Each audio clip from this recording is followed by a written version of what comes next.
And while we celebrate this moment today, our American promise is under serious threat. Basic freedoms are under attack. Healthcare premiums are skyrocketing. Babies are being ripped away from their parents by masked agents. We can and must do better. What is most concerning is not what this administration has done, but what the majority in this body has failed to do. Hold Trump accountable as a co-equal branch of government that we are.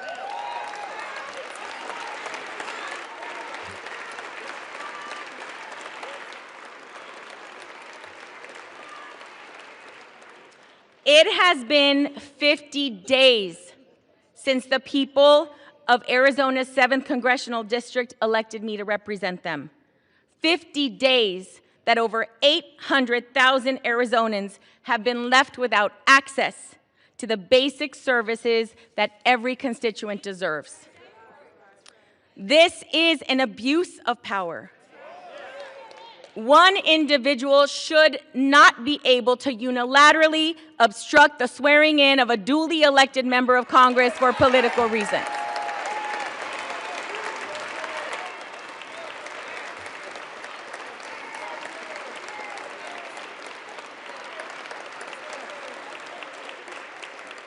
Our democracy only works when everyone has a voice.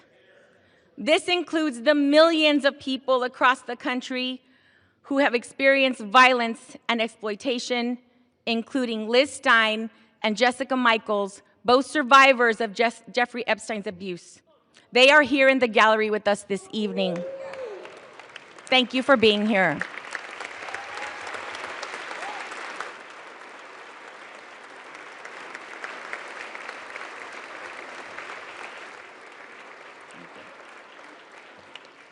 Just this morning, House Democrats released more emails showing that Trump knew more about Epstein's abuses than he previously acknowledged. It's past time for Congress to restore its role as a check and balance on this administration and fight for we, the American people. We need to fight for our immigrant communities and veterans. We need to stand up for our public schools, children, and educators. We need to respect tribal sovereignty in our environment. We need to stand up for LGBTQ+ rights because that's what the American people expect us to do. Fight for them. That is why I will sign the discharge petition right now to release the Epstein files.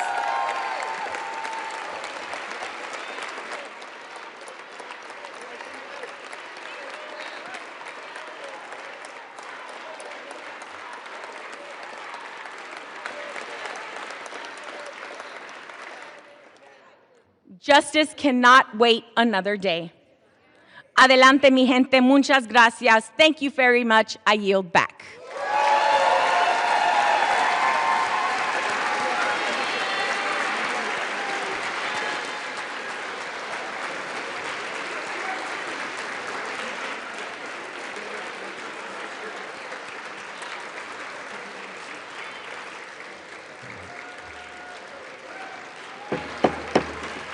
Under Clause 5 of Rule 20, the chair announces to the House that in light of the administration of the oath of the gentleman from Arizona, the whole number of the House is now 433.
House will be in order.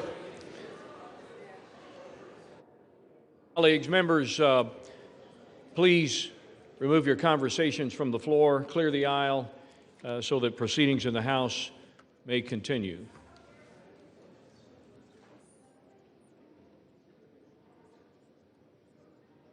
For what purpose does the gentleman from Tennessee rise? Mr. Speaker, I ask unanimous consent that the Committee on the Judiciary be discharged from further consideration of H.R. 4405 and ask for its immediate consideration in the House. Under guidelines consistently issued by successive speakers, as recorded in Section 956 of the House Rules and Manual, the Chair is constrained not to entertain the request unless it has been cleared by the bipartisan floor and committee leaderships.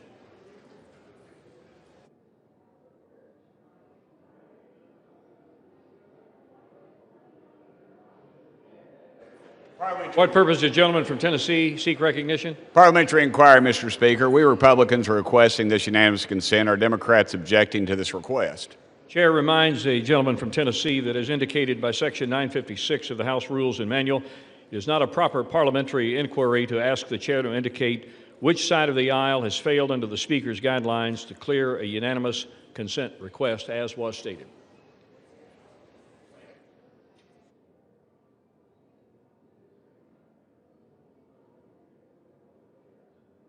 Does the gentlelady from Minnesota seek recognition?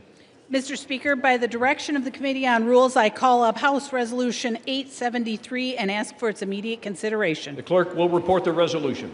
House Calendar Number 46, House Resolution 873.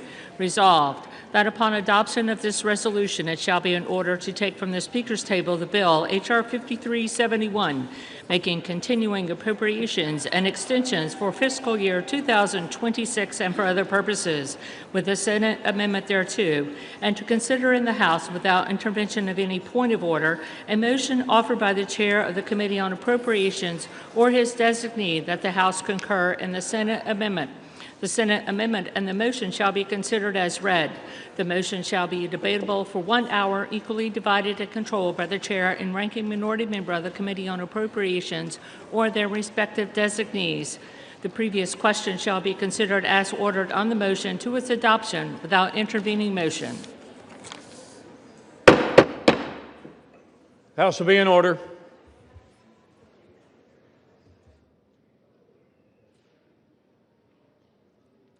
Gentlelady from Minnesota is recognized for 1 hour. Mr. Speaker, for the purpose of debate only, I yield the customary 30 minutes to the ranking member from Massachusetts, Mr. McGovern, pending which I yield myself such time as I may consume. During consideration of this resolution, all time yielded is for the purpose of debate only. Mr. Speaker, I ask unanimous consent that all members have 5 legislative days in which to revise and extend their remarks. Without objection. Mr. Speaker, last night, the Rules Committee met and reported a rule providing for the consideration of the motion to concur in the Senate amendment to H.R. 5371, the Continuing Appropriations, Agriculture, Legislative Branch, Military Construction and Veterans Affairs and Extensions Act of 2026. And I am happy to say that it will end the government shutdown. The rule provides 1 hour of debate on the motion, equally divided and controlled by the Chair and the ranking member of the Committee on Appropriation or their designees. I rise in support of this rule and the underlying legislation.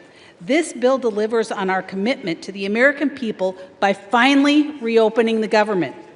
It delivers on the promises that we have made to our veterans, to our farmers, to our taxpayers. And let's be honest, this government shutdown was completely avoidable. On September 19th, House Republicans passed a continuing resolution that funded critical services and would have given us time to negotiate long-term solutions. It was a yes vote to keep the government open, to pay our troops, air traffic controllers, and federal employees. Every Democrat but one voted no. Every Democrat but one voted to shut the government down. This is not opinion. This is not messaging like Democrats keep trying to spin it. It is a fact that anyone can check the record. Democrats voted against a nonpartisan, clean CR free of poison pills, and would have continued that would have continued Biden-level funding and kept the government open for negotiations. Democrats chose politics over people. They refused to support a common-sense measure, and American families paid the price. This bill restores stability to our national nutritional programs, which were put under unnecessary strain during the shutdown. It will fund WIC and SNAP, ensuring that low-income mothers and their babies have access to healthy and nutritious foods. These programs should not have been used as a bargaining chip during the shutdown. Republicans are stepping up to protect Americans and ensure these programs remain stable and funded. That is what responsible governance looks like. There are 3 appropriations bills included in this CR, put here to jumpstart our appropriations process. H.R. 5371 delivers for rural America. It provides funding for the Farm Service Agency to support our nation's farmers and ranchers. It invests in rural development programs, including funding affordable rental housing assistance for low-income families and seniors in rural communities. These investments strengthen our local economies and ensure that rural communities are not left behind.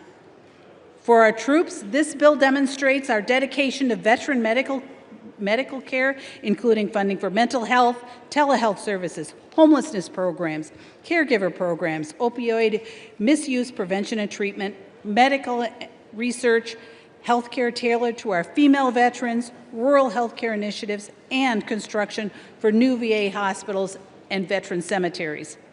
We're also funding veteran disability programs, education benefits, and employment training.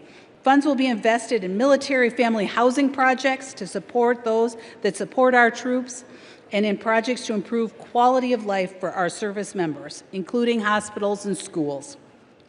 Mr. Speaker, H.R. 5371 is what governing with a purpose looks like. If Democrats had joined us in September to pass a common-sense continuing resolution, we could have avoided this Democrat shutdown altogether. But they chose reckless posturing over responsibility. Now Republicans are stepping up to restore stability and reopen the government for the people.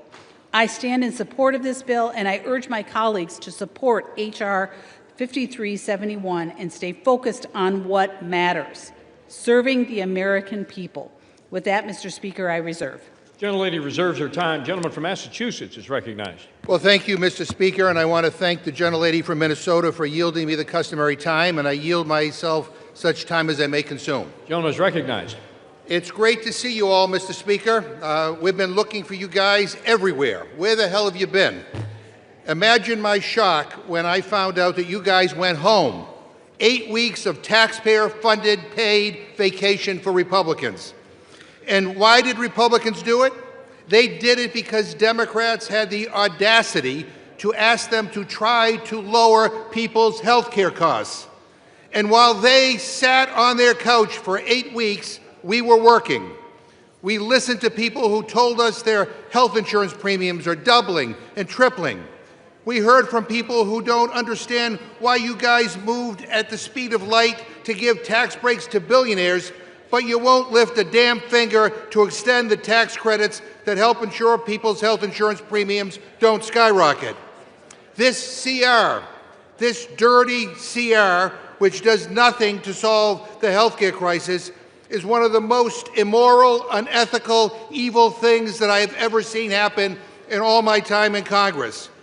But it's just part of a larger pattern of indifference from Republicans that we have seen time after time after time. When the billionaire class needed another tax cut, when they wanted to funnel money to the people who write their campaign checks, boy, did Republicans deliver. They rammed through their awful, big, ugly bill in a nanosecond. What the hell is wrong with them? While regular people are struggling to pay bills, Donald Trump's net worth has gone up by $3 billion since he became president. People's health insurance premiums are doubling and tripling, but Republicans say there is no affordability crisis, even as their tariffs are costing people an extra $1,200 per year. Regular people can't afford the rent, and Republicans are letting Trump gild his bathroom and build a ballroom to host the rich and powerful elites who own the GOP. These guys are bailing out Argentina. Argentina! They're giving $40 billion to an entirely different country rather than helping the 42 million Americans who can't afford to put food on the table. And here's the clincher, Mr. Speaker. Buried in this CR is a corrupt kickback for 8 Republican senators, a $1 million payday funded by taxpayers taken straight from the Treasury and deposited directly into their pockets. What the hell is wrong with this place? They promised to put America first. The only thing you guys put first is yourselves. Yourselves and the rich and powerful people who pull your strings behind the scenes. These people don't care. They don't have to call the insurance company because their claim was denied. They don't buy their own groceries. If you have a private jet, an offshore bank account, and an invite to Mar-a-Lago, go ahead and support your Republican representative. But if you're a regular person who feels like you're getting screwed over, if you are fed up with the status quo here in Washington that only works for those at the top, this majority is not fighting for you, but we are. Democrats are on your side, and we will fight with you every step of the way against the corruption, the lies, and the BS coming out of this administration. And we won't back this so-called deal. It's not a real solution, and it is certainly not a clean CR.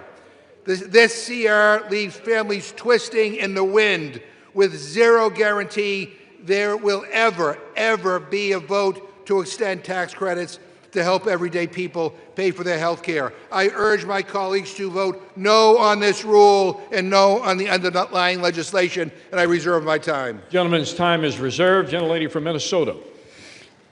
Thank you, Mr. Speaker. And there is so much to unpack and to object to in the ranking member's opening statement, but I just want to comment on one of the issues. And I find the statement that Republicans were on vacation laughable. The idea that Republicans were on vacation during the shutdown, it's just simply false. It's false. Many of us were in Washington, or we were in our districts meeting with constituents, advancing local priorities, and staying fully engaged with our constituents in our work. Our dedication to serving the American people didn't pause during the shutdown. Whether in D.C. or back at home, which for the record, I was in both places, and many of my Republican colleagues were too, we were doing the work we were elected to do. And the real story here is not about the absence, it is about the commitment. And for Republicans, we never wavered. If the Democrats cared so much about working, they would not have shut the government down. And with that, I would like to yield 4 minutes to the gentlewoman from North Carolina, the esteemed chairwoman of the House on Rules. Gentlelady from North Carolina, Ms. Fox, is recognized for 4 minutes. Thank you, Mr. Speaker, and I thank the gentlewoman for yielding. Mr. Speaker, psychologists have a word for the things the Democrats accuse us of: projection. Mr. Speaker, I sure hope you did not watch all 7 hours of the Democrat group therapy session last night in the Rules Committee. But if you did, you saw what a clown show it was. It was a crisp 40 degrees outside when we adjourned at around 1:30 a.m. this morning, but with the amount of hot air being spewed by Democrats in the committee room for 7 straight hours, you would have thought we were in the dead of summer. Mr. Speaker, at this point, I don't think Democrats really agree on anything. Last night and into the early hours of this morning, they showed everyone that they couldn't even agree on what they're angry about. They went off on so many tangents that it would have been a miracle if they arrived at a single coherent thought at any point during our meeting.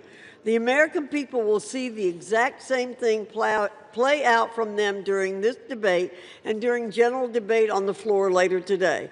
Apparently, the only thing Democrats can agree on is that the government needs to stay shut down, and that the American people need to suffer even more than they have already made them suffer. We heard from Democrats repeatedly about the millions of people they believe are going to be affected when their own temporary COVID credits sunset at the end of this year. Their own temporary COVID credits. Did we hear anything about the millions of Americans who got walloped by Democrats when they shut the government down?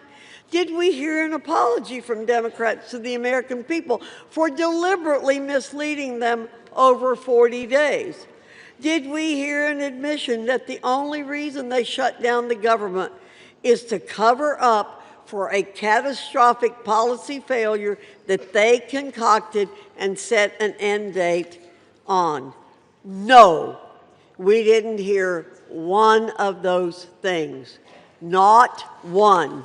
Mr. Speaker, I'm not surprised. This is the kind of behavior that Americans have come to expect from Democrats. Has anyone ever noticed how Democrats have developed such a visceral reaction when confronted about their abdication of responsibility? They shut the government down, and the moment you call attention to their own actions, all they do is obfuscate and start shrieking about unrelated things. Scientists should study this at length and try to come up with a cure. It's a serious affliction, as was evidenced numerous times over in our Rules Committee meeting. It's well past time to reopen the government and end the Democrat-concocted nightmare that Americans have been living through for over 40 straight days. The CR before us will end that nightmare. It will get this legislative body and the entire nation moving once more. Democrats should grow a spine and accept responsibility for their own failures. I urge a yes vote on the rule, and I yield back. Reserve. Gentlelady from Minnesota reserves her time remaining. Gentleman from Massachusetts is recognized. Mr. Speaker, you got to love these Republicans. The gentlelady from Minnesota says they weren't on vacation. I want to remind her, you haven't voted for 8 weeks. And most people define vacation as you don't have to show up to work and you get paid. That's exactly what Republicans did. They didn't show up to work and they got paid. It was a paid vacation. I now yield 1 minute to the gentlewoman from Texas, Ms. Johnson. Gentlelady from Texas is recognized for 1 minute. Thank you so much. I rise today in strong opposition to this bill. I'm a hell no on any legislation that strips health care away from millions of Texans. In my district, nearly 100,000 of my constituents rely on the Affordable Care Act's tax credits to pay for their coverage. Without these life-saving credits, many of them will go without health care at all. Every day during this shutdown, my office has heard from thousands of families across my district saying, "For the love of God, save my health care."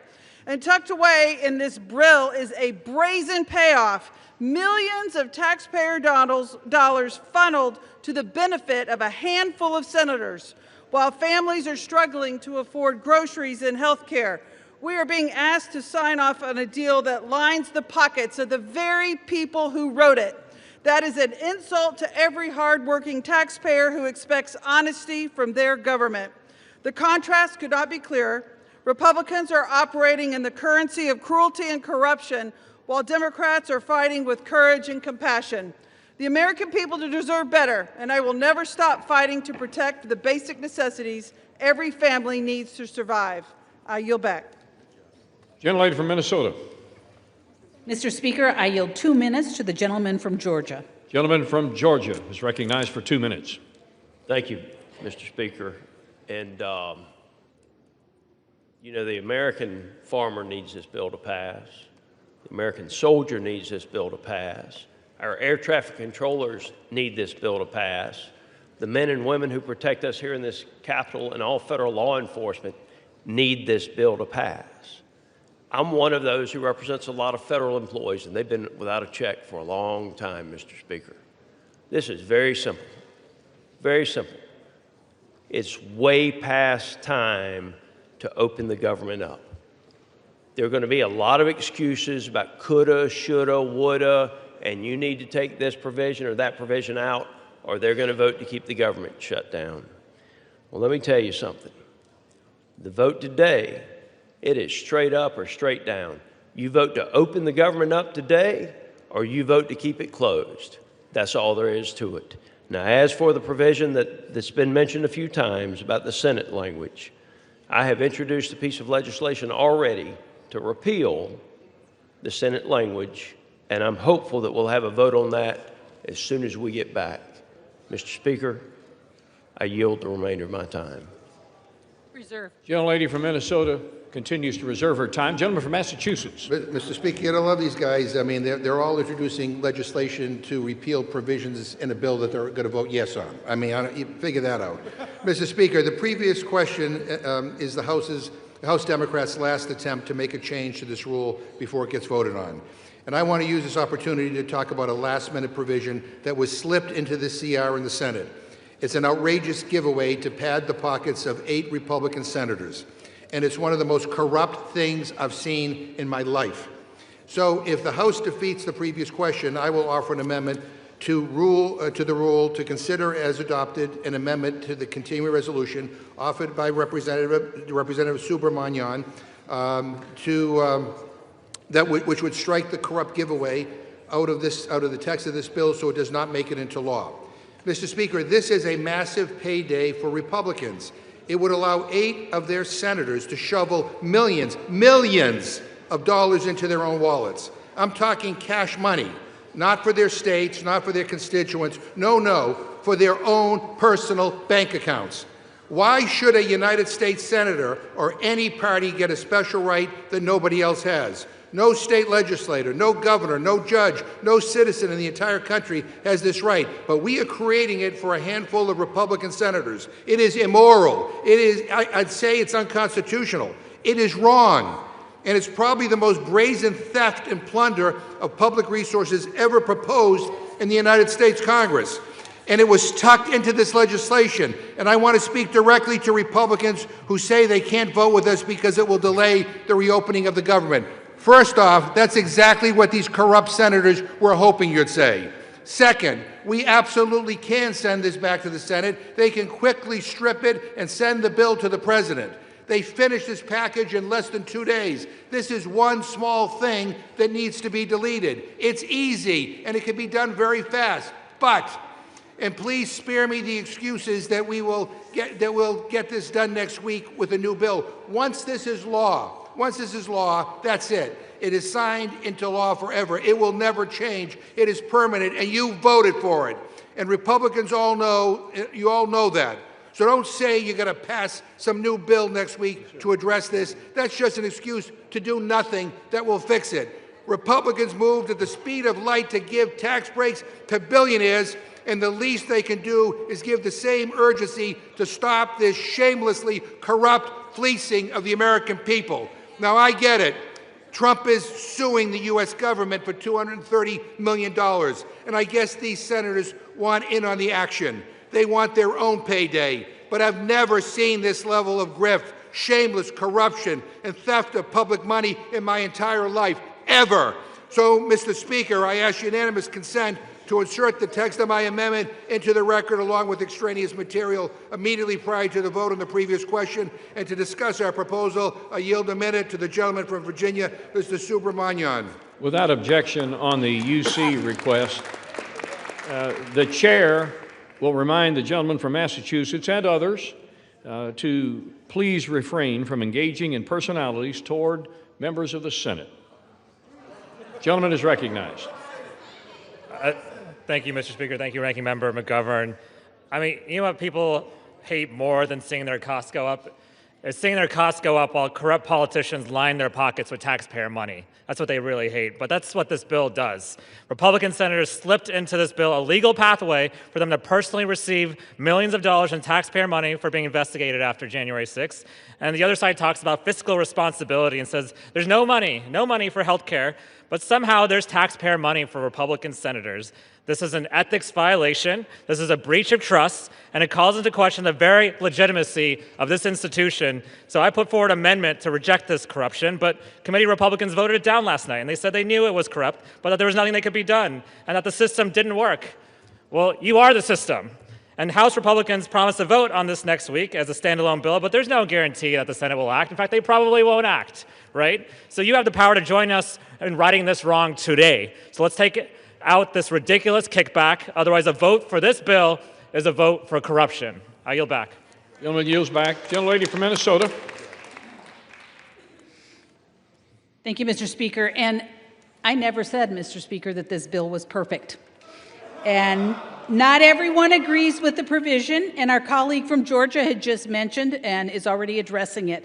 But what we do agree on is that it is critically important to get the government open, and that's why we are here today. Getting our federal employees paid, getting our troops paid, getting SNAP back on track, getting our airports back to full capacity. Once this happens, we can tackle the issues and get back to really doing the things for the American people, not using their suffering as leverage, like the Democrat Whip Clark is willing to do.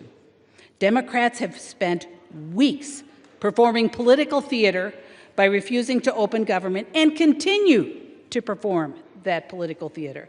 But we need to prioritize the reopening of the government and stop the suffering that the Democrats want to use as leverage. And with that, I yield 2 minutes to the gentleman from New York. Gentleman from New York is recognized for 2 minutes. Mr. Speaker, I rise in strong support of this rule and ending this shutdown chaos. For more than 40 days, the American people have endured a painful and entirely avoidable government shutdown. Not because of policy differences, but because Senate Democrats and Chuck Schumer chose politics over people.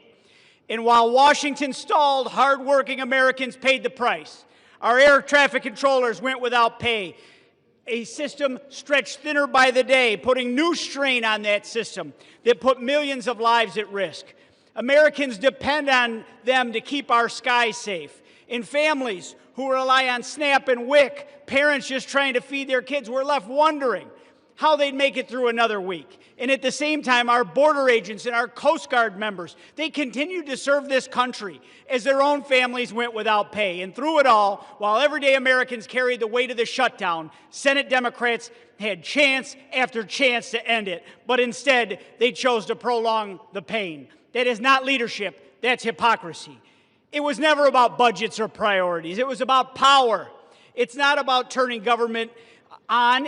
For them, it's about turning government into performance, where the people paying the highest price are the ones furthest from Washington.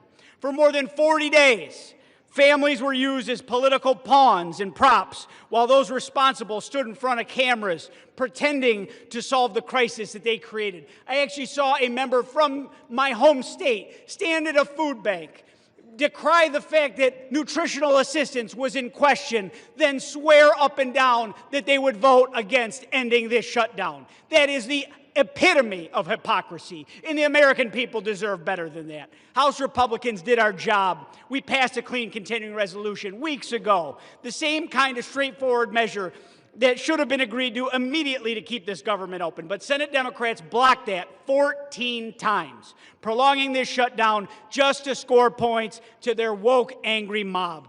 This measure before us today is the same bipartisan framework they could have passed 40 days ago. The only thing that has changed is the political calendar.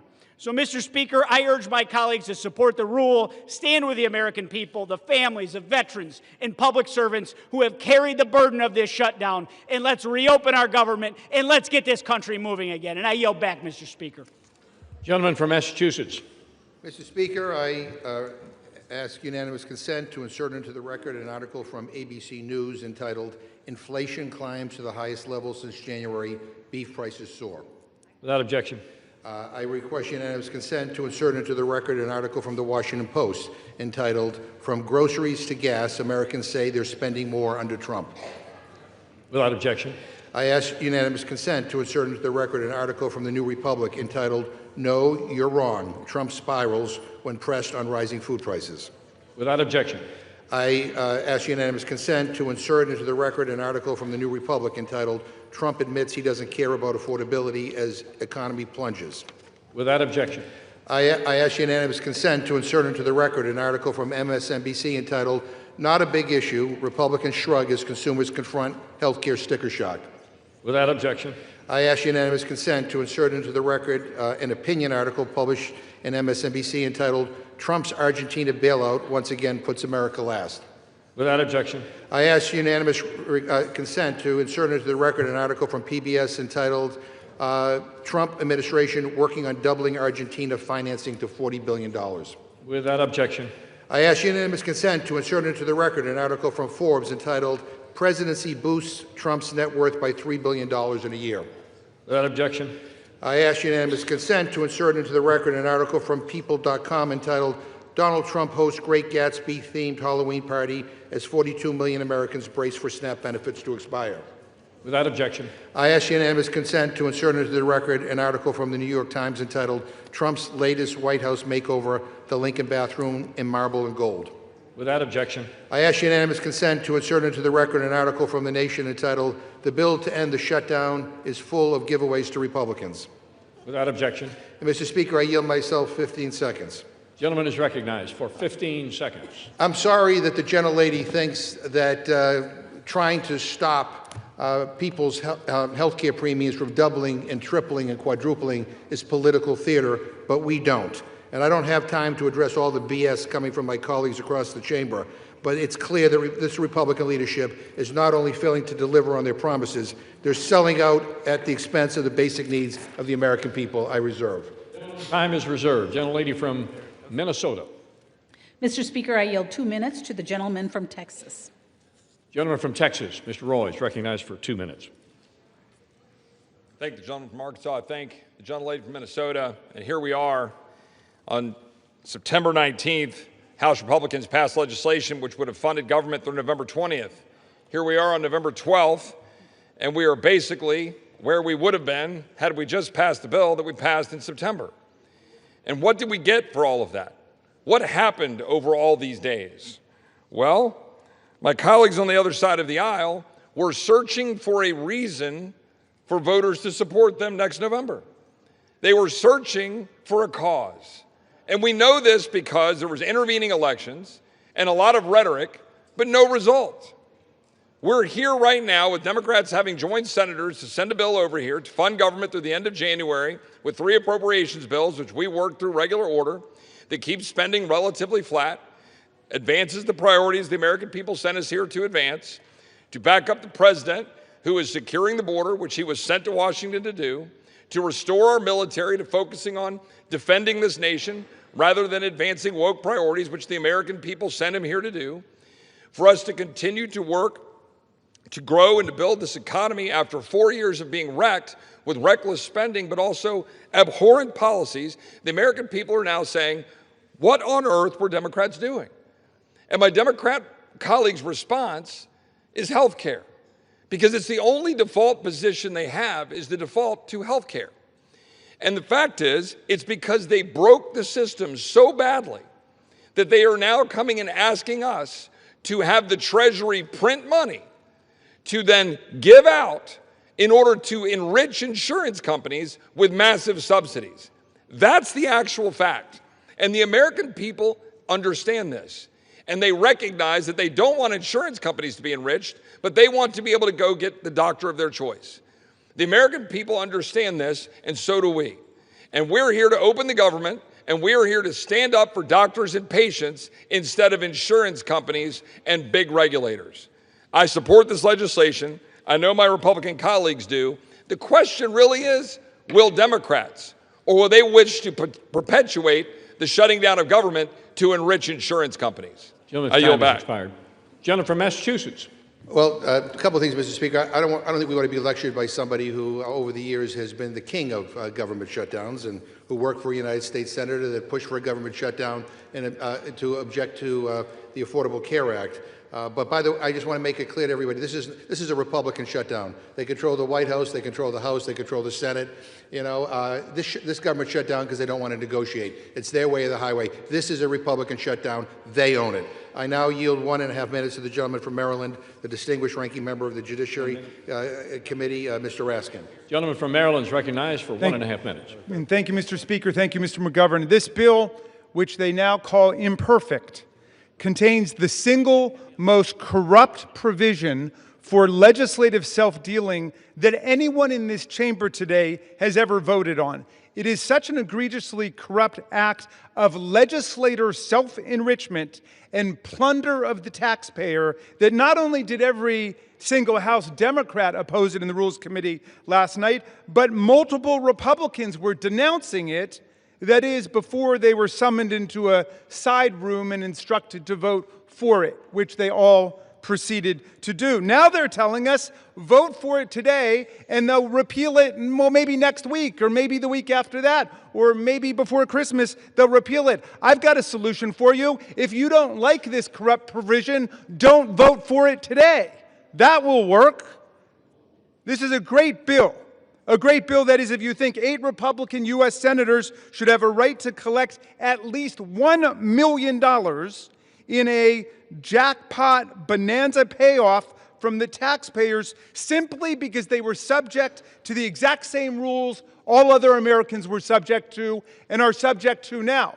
And they don't propose to change those rules for anybody else, not for more than 300 million Americans, not for the members of the House of Representatives, not for governors and mayors, but for themselves. They want to deal themselves a special legal privilege. In this Republican class war, Great Gatsby economy where President Trump has made more than $3 billion since he reoccupied the White House, the federal building which he has proceeded to demolish in large part, where millions of Americans face losing their health care and their SNAP benefits. This provision is an affront to our taxpayers, to the rule of law, to everyone who believes. Could I ask for 15 seconds more?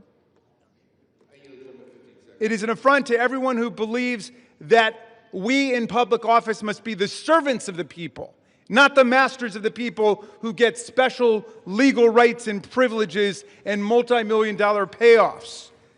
People who think that they have a right to better treatment than everybody else, like Ghislaine Maxwell in their prison camp where she gets room service, puppy time, and special gym privileges. Gentlelady from Minnesota. She reserves her time. Gentleman from Massachusetts. I yield 1 minute to the gentlewoman from Oregon, Ms. Bonamici. Gentlelady is recognized. Thank you, Mr. Speaker. I rise today in opposition to this continuing resolution. I will not support a bill that will continue the Republicans' assault on Americans and their pocketbooks.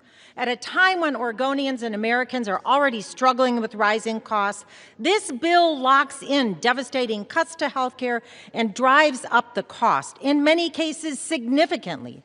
The assault on health care and the Republican shutdown more broadly, they're further proof that the first 10 months of this Trump administration have been chaotic, harmful, and completely out of touch with the needs of the American people. Donald Trump held an extravagant Great Gatsby party at Mar-a-Lago the night before SNAP benefits expired, while the administration and Republicans continue to ignore the needs of working families. That's not governing. They've abandoned their responsibility to bring down costs and grow the economy. And Mr. Speaker, this bill was already bad, but now they added this corrupt get-rich-quick scheme to give hundreds of thousands of taxpayer dollars to Trump-aligned senators.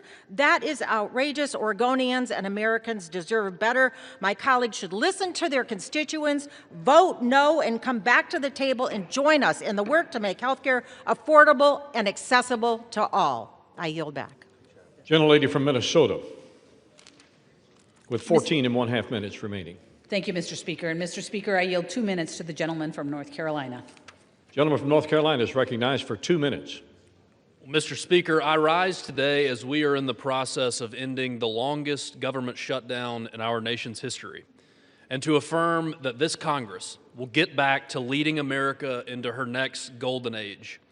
Over 40 days, that is how long the government has been closed.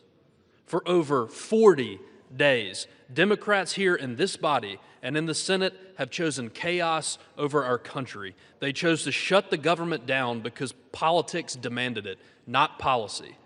The elites who dominate their party's decision-making are the ones least impacted by its decisions. Were the far-left activists and Democrats here in this body the ones not getting paychecks? No.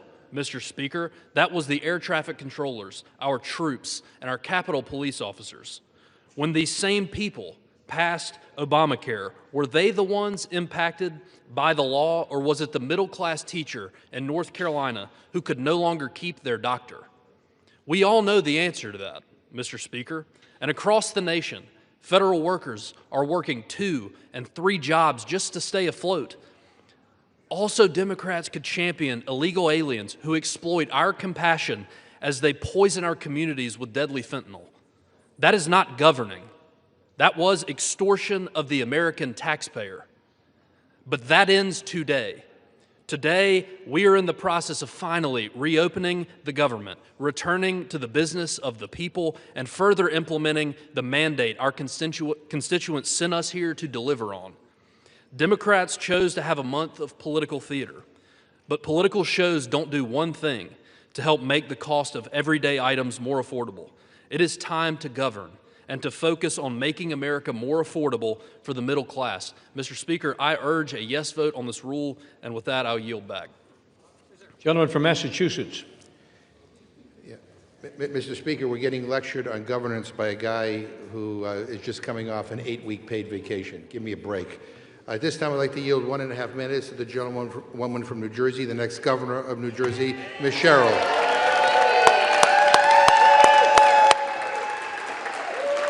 The gentlelady from New Jersey is recognized for 1.5 minutes. Mr. Speaker, I rise in opposition to a rule for a bill that does nothing to protect over 450,000 New Jerseyans who will see their health care premiums skyrocket. I took my first oath to the Constitution when I was 18 and went to the Naval Academy. It's an oath to serve, to run toward the fight. And so I ran for Congress after I saw Washington Republicans attacking the Affordable Care Act. I promised I would take on the status quo. I would fight the big fights, because that's what people expect of their leaders. That's what people deserve from their leaders. And I'm proud of the wins that I've delivered as your representative for New Jersey's 11th District. Capping the cost of insulin and prescription drugs for seniors, funding the Gateway Tunnel, the PACT Act for veterans, flood mitigation projects, delivering for Picatinny Arsenal. You have trusted me, New Jersey, and last week you placed your trust in me again, electing me your 57th governor. So I ran on a similar promise, to take on anyone and stop at nothing to lower cost and build opportunity for everyone. This will be my last speech in this chamber. I intend to submit my resignation next week and turn to protecting all of New Jersey. So my parting message to Jersey is, thank you. To my staff, thank you for your dedication to serving the 11th District of New Jersey. To my colleagues, do not let this body become a ceremonial red stamp from an administration that takes food away from children and rips away health care. 30 seconds. Gentlelady's given another 30 seconds. That rips health care away from people and takes food away from children. To the country, stand strong. As we say in the Navy, don't give up the ship. Thank you, and I yield back.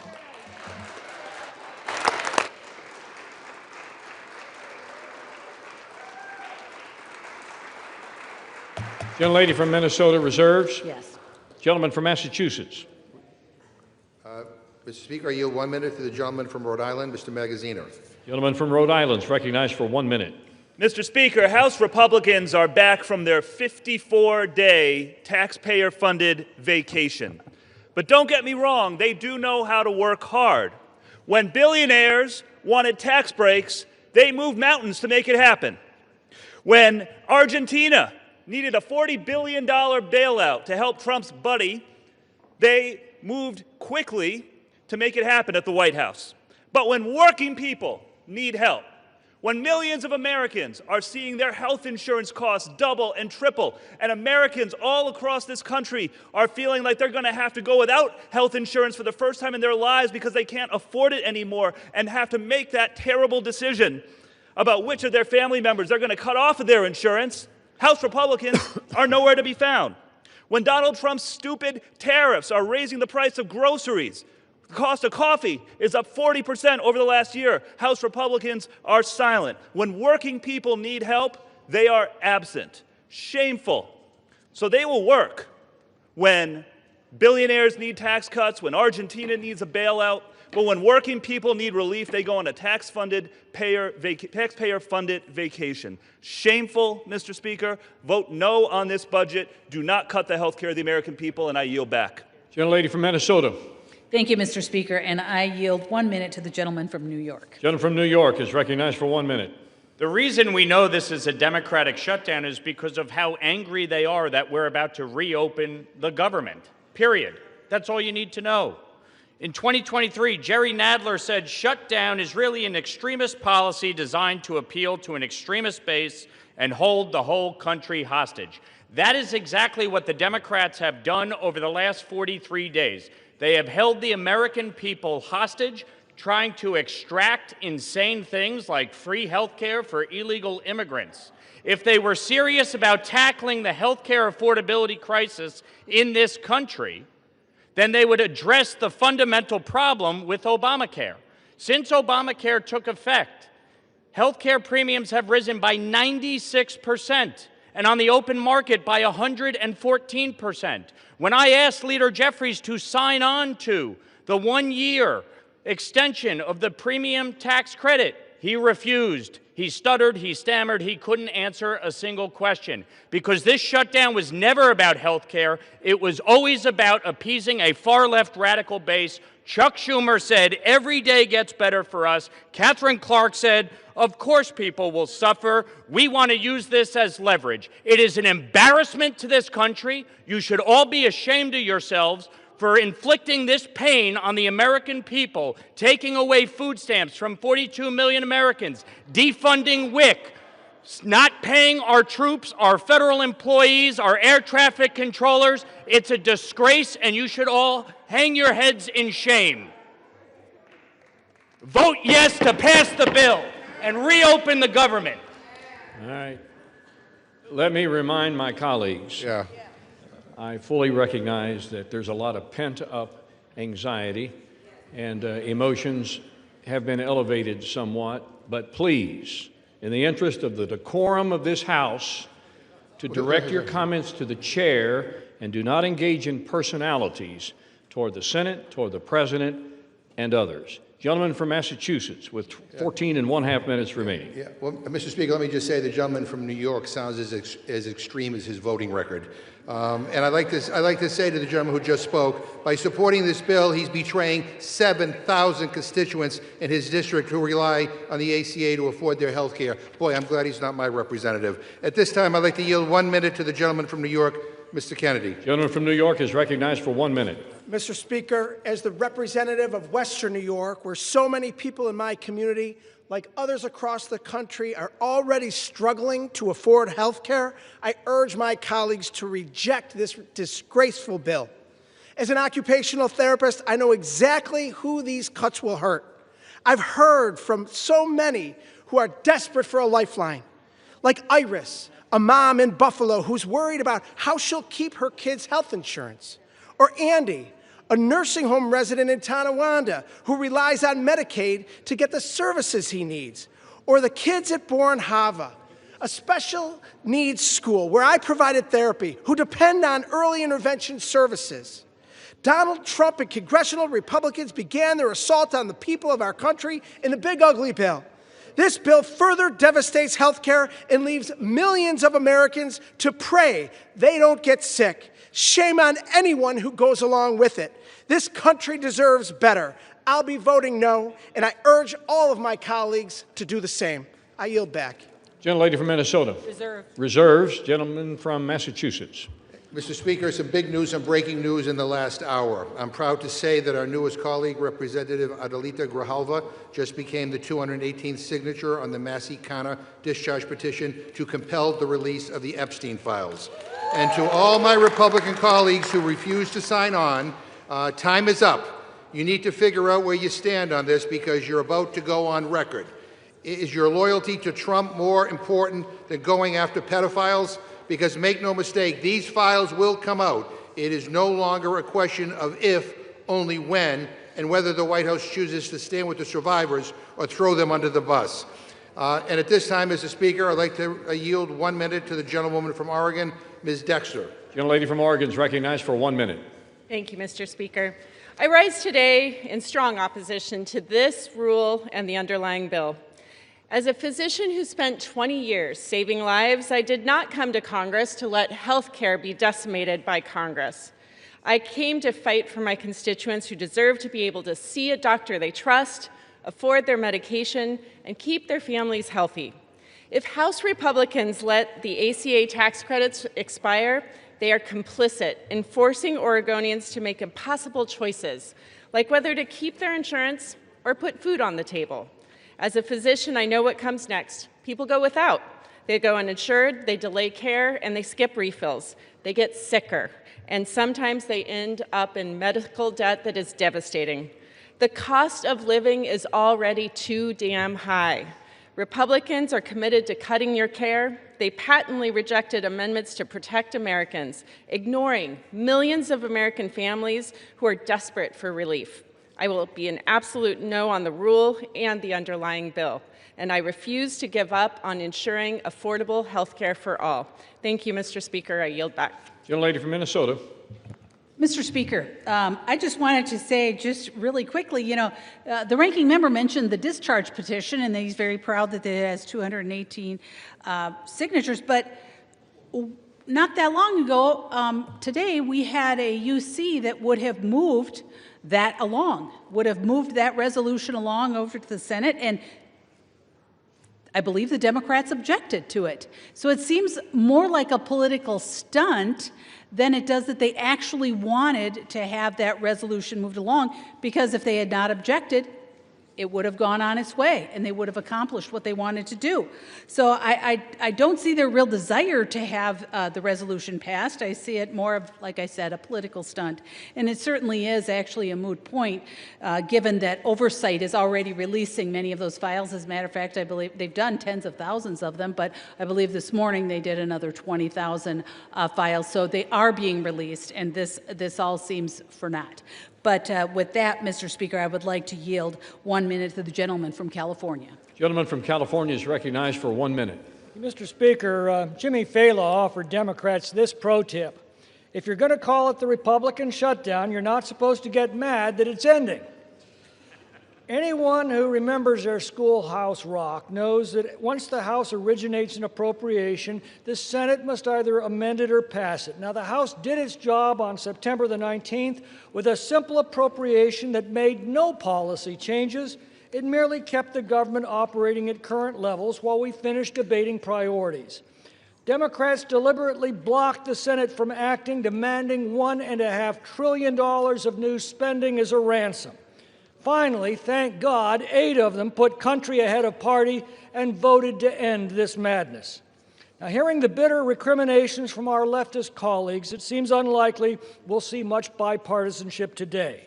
But with or without them, we will reopen the government tonight and get back to addressing the challenges that confront our country.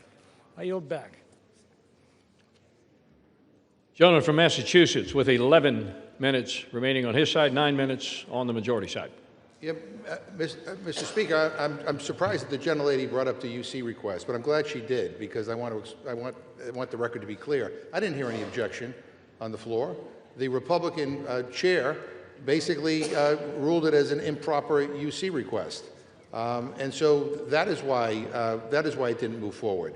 And but I do know this, because I'm on the Rules Committee. And I do know the gentlelady time and time again voted against releasing the Epstein files. And I know my Republican friends are hoping that they don't have to go on record because they don't want to get Trump upset at them. But the bottom line is every single Republican will go on record, and you will have to make clear whether you're on the side of a pedophile or whether you're on the side of the victims. The gentleman from Massachusetts is reminded to direct his comments to the chair, please. Thank you, You may Mr. continue. Chair. You now yield 1 minute to the gentlewoman from Washington, Ms. Jayapal. Gentlelady from Washington is recognized for 1 minute. Mr. Speaker, I rise to oppose this bill that allows health insurance premiums for 22 million American families to skyrocket and raises health care costs for everyone. Trump and his Republican cult of followers in Congress have unleashed shameful crisis of cruelty and corruption on the American people. First, they slashed Medicaid by $1 trillion, kicked 15 million Americans off of health care, set up the playboard for rural hospitals to shutter, all so that you could give $7 trillion in permanent tax breaks to their billionaire buddies. Then they refused to negotiate with Democrats to extend the Affordable Care Act tax credits so that 22 million Americans wouldn't have to choose between health care and rent. And when we refused to go along with that, they caused this 45-day Republican shutdown, illegally refused to pay SNAP benefits for the hungry, and illegally canceled flights, throwing the country into chaos. Trump and Republicans want to make you poorer and sicker. While Trump builds his gilded ballrooms, protects pedophiles, pardons those who buy his meme coins, and lets Americans starve. Shame on you. I'm a hell no on this bill. Gentlelady from Minnesota. Mr. Speaker, I yield 2 minutes to the gentleman from Tennessee. Gentleman from Tennessee is recognized for 2 minutes. Mr. Speaker, I rise today to oppose the Senate's provision that allows senators to make financial gain off illegal government surveillance. 3 things can be true at once, Mr. Speaker. The first truth is this: the shutdown has to end. The American people and countless Tennesseans I represent are suffering and experiencing real pain. This record-breaking Schumer Democratic shutdown was completely avoidable, and it was completely carried out for political purposes. The second truth is that the last administration, led by Joe Biden and his auto pen, unfairly surveilled conservatives and conservative members of Congress. That included sitting United States senators. Yet, Mr. Speaker, the third thing I would note is that the American taxpayer has suffered enough because of the last administration. No one in this body should support allowing senators to sue and collect from taxpayers because the FBI went rogue under President Biden. But don't get me wrong, the overreach is more than troubling. It's unfathomable that the Department of Justice was weaponized in this way. I fully support holding those radical agents accountable and the ongoing investigations into their misdeeds. Yet no elected official should profit from the political calculation of left-wing bureaucrats and judges. Mr. Speaker, the folks I represent are still reeling from historic Bidenflation, the effects of the border crisis, and the regulatory agenda of the last administration. It is shameful to ask them to shoulder the burden of paying U.S. senators $500,000 or more for those misdeeds. With that, I yield back, Mr. Speaker. Gentleman from Massachusetts. Mr. Speaker, I yield 1 minute to the gentleman from Texas, Mr. Green. Gentleman from Texas is recognized for 1 minute. And still I rise, Mr. Speaker. I rise to call to my colleagues' attention that they are no longer claiming that this is a clean CR. The truth is that it is a dirty, filthy, stealthy CR that has been contaminated with millions of dollars for people who have not earned it, but rather who want to take it from the taxpayers of this country because they have concluded somehow that they have been harmed when no harm has been proven or brought to our attention. I believe that health care for all is important because we in the Congress have the best health care in the world. Yet people with the best health care in the world do not see fit for persons who need it, who are among the least, the last, and the lost, to acquire health care, something that they have. Health care is becoming wealth care for too many people in this country. We need to extend the subsidies. We need to make sure that everybody who can get to a doctor gets care. This is not a poor country. I refuse to take a poison pill and have you tell me that I'll regurgitate it next week.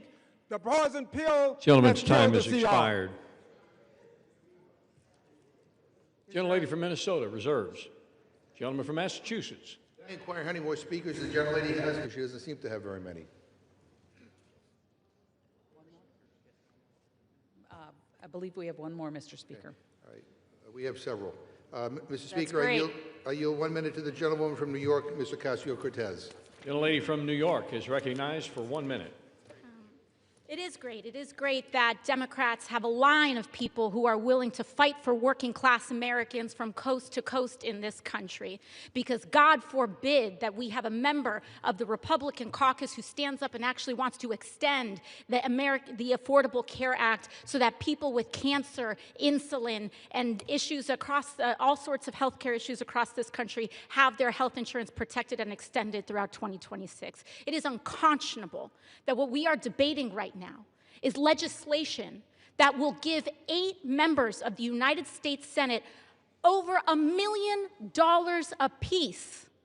And we are robbing people of their food assistance and of their health care to pay for it.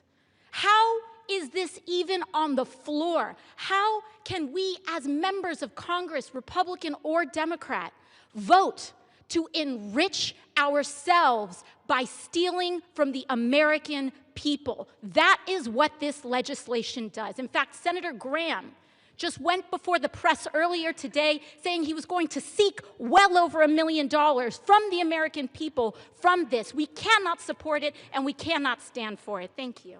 Gentlelady's time has expired. Gentlelady from Minnesota.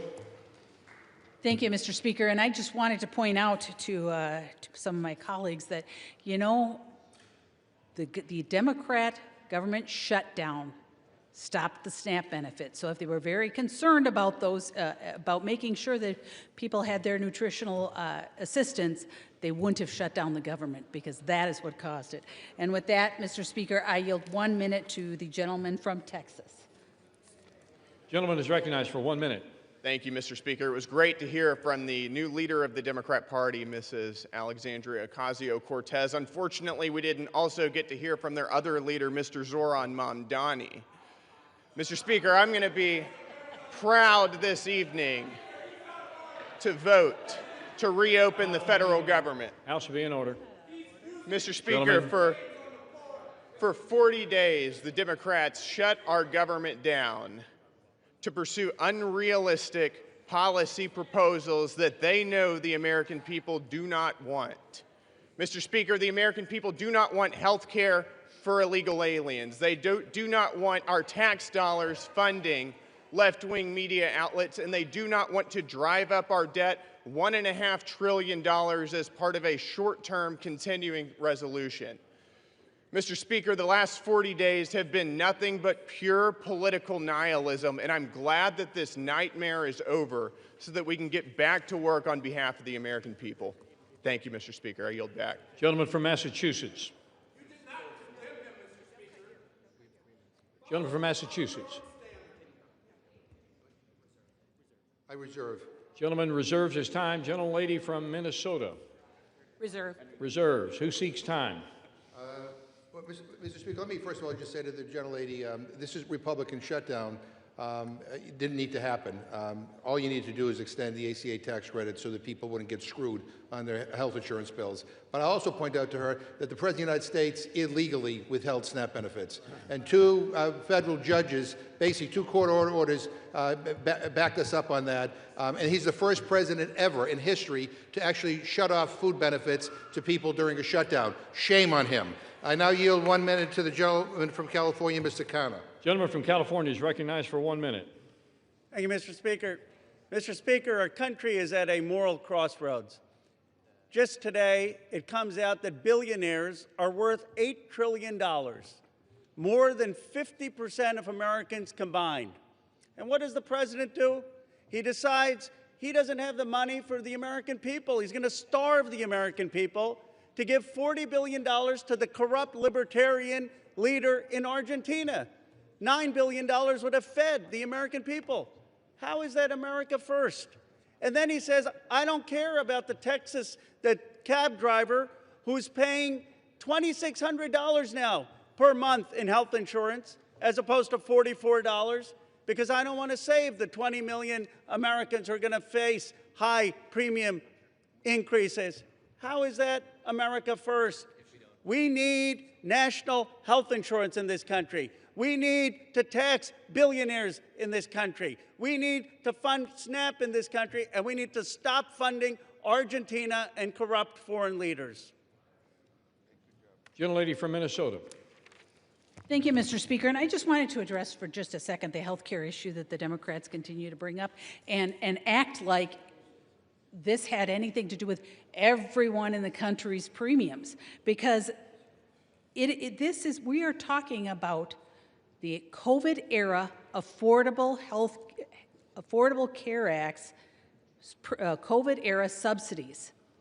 So this is not what is affecting other people's premiums, other than those folks that qualify for those COVID era premium subsidies. That's it. They continue to make it sound like this is responsible for every kind of increase that people are seeing. And so the Affordable Care Act's original subsidies will remain in place. So that's the original subsidies, ensuring that millions still qualify for the income-based tax credits and capping out-of-pocket costs relative to income. It's the COVID era.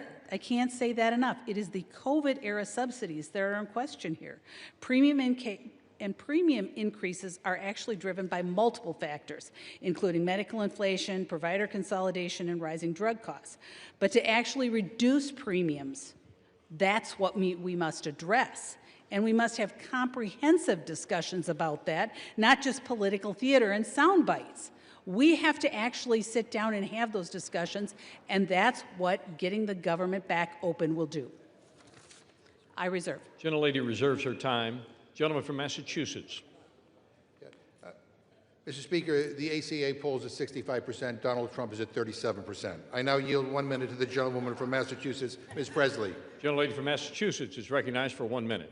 Mr. Speaker, I rise today on behalf of every elder who can't afford their prescription, every parent who went to work hungry so their child could eat. In the United States of America, there is no lack of resource, only a deficit of empathy, political will, and courage. At its best, government is a backstop, a compassionate steward of the public good. At its best, government catches people when they stumble in a moment of hardship. At its best, government does right by the people, all the people. Struggle does not discriminate, Mr. Speaker. Hardship is not a character flaw. It has zero to do with work ethic. Every single person is one diagnosis, one layoff away from hardship. Life can change at an instant. What we are bearing witness to is not only a lack of political courage, but it is a fundamental betrayal of the people. Incompetence and indifference to the suffering of our constituents and our neighbors. The shame and the sham of it all. Any member of Congress who would vote to deny a child a meal or medication, it is child abuse and neglect. I ought to file a 51A on you for that. Every person in this chamber, every person in our country has lost a loved one to cancer, and yet you would vote to deny people life-saving cancer treatment and research. Republicans control the House, the Senate, and the White House, and with the majority, you have chosen to enact harm to make people hungrier, poorer, sicker, and less safe. The shame and the shame of it all. You, the people, deserve better. We, the people, deserve better, and I won't stop fighting until you get it. Gentlelady from Minnesota. Prepared to close. Gentlelady is prepared to close. She has 4 minutes remaining. Gentleman from Massachusetts. Yeah, I'm not. So I'd like to yield 1 minute to the gentleman from Wisconsin, Mr. Pocan. Gentleman from Wisconsin is recognized for 1 minute. Thank you, Mr. Speaker. Yes, the federal government will officially reopen with the House vote today. But here's what won't happen. We won't protect the 22 million people paying more for the Affordable Care Act, or the 15 million people losing their health care outright due to Republican actions in the big ugly law. Nor will we stop the health care rate increases for everyone in this country. And we won't be restoring food assistance today for millions of Americans who benefit from SNAP because House Republicans voted to cut the #1 program that keeps kids and seniors out of poverty by over $180 billion. Nor will we be able to roll back the tax cuts for billionaires and your GOP donors that you funded by gutting those health care and food programs. But I sure hope you're tanned and rested after your 8-week paid vacation, because you're going to need it. Democrats are going to continue fighting every single day for people's health care and food benefits, and we're going to be on you day after day until we get it done. Vote no. I yield back. Gentleman yields back his time. Gentlelady from Minnesota. I'm prepared to close, Mr. Speaker. Gentleman from Massachusetts. I'm not quite yet, so I yield 1 minute to the gentleman from Maryland, Mr. Olszewski. Gentleman from Maryland is recognized for 1 minute. Mr. Speaker, this funding deal is why Americans have lost faith in Congress. It does absolutely nothing to address the crushing cost of health care and what amounts to a massive tax hike on working families. It does absolutely nothing to stop President Trump from canceling the very funding we would provide, something he's already done again and again. But here's what it does. It allows senators to write themselves, and only themselves, million-dollar checks because their phone records were legally subpoenaed, checks paid for by American taxpayers. It's corruption at a whole new level. With bribery and insider trading, someone breaks the law. Here, Congress is writing a law that protects and funds corruption. It's brazen and disgusting in an effort to legalize corruption, and anyone who votes for this CR is complicit in that corruption. If government still belongs to the people and not the powerful, we must reject this self-serving scam. I yield. Gentleman yields back his time. Gentlelady from Minnesota still prepared to close. Gentleman from Massachusetts with 2.5 minutes remaining. So I'll close, Mr. Speaker, for our side. Mr. Speaker, I don't have enough time to rebut all the absurd claims made by the other side. Suddenly, they all have an opinion on health care. They had a decade to come up with a plan, and they came up with nothing. But I'm glad they finally acknowledged that this is a dirty CR that shovels millions of dollars into the pockets of Republican politicians. They hate this bill so much that they're all going to vote for it. They say that we shut the government down. Really? The last time I checked, Republicans are in charge around here. We heard for months about their mandate. They control the House, the Senate, and the White House. They have a duty to keep the government open, and they failed. They did not have the votes. They refused to negotiate with us because we wanted to help regular people instead of billionaires. And now they want to blame us for the consequences of their own actions? What the hell is wrong with them? Give me a frigging break. America is the richest country in the history of the world. We are blessed with an abundance of so much.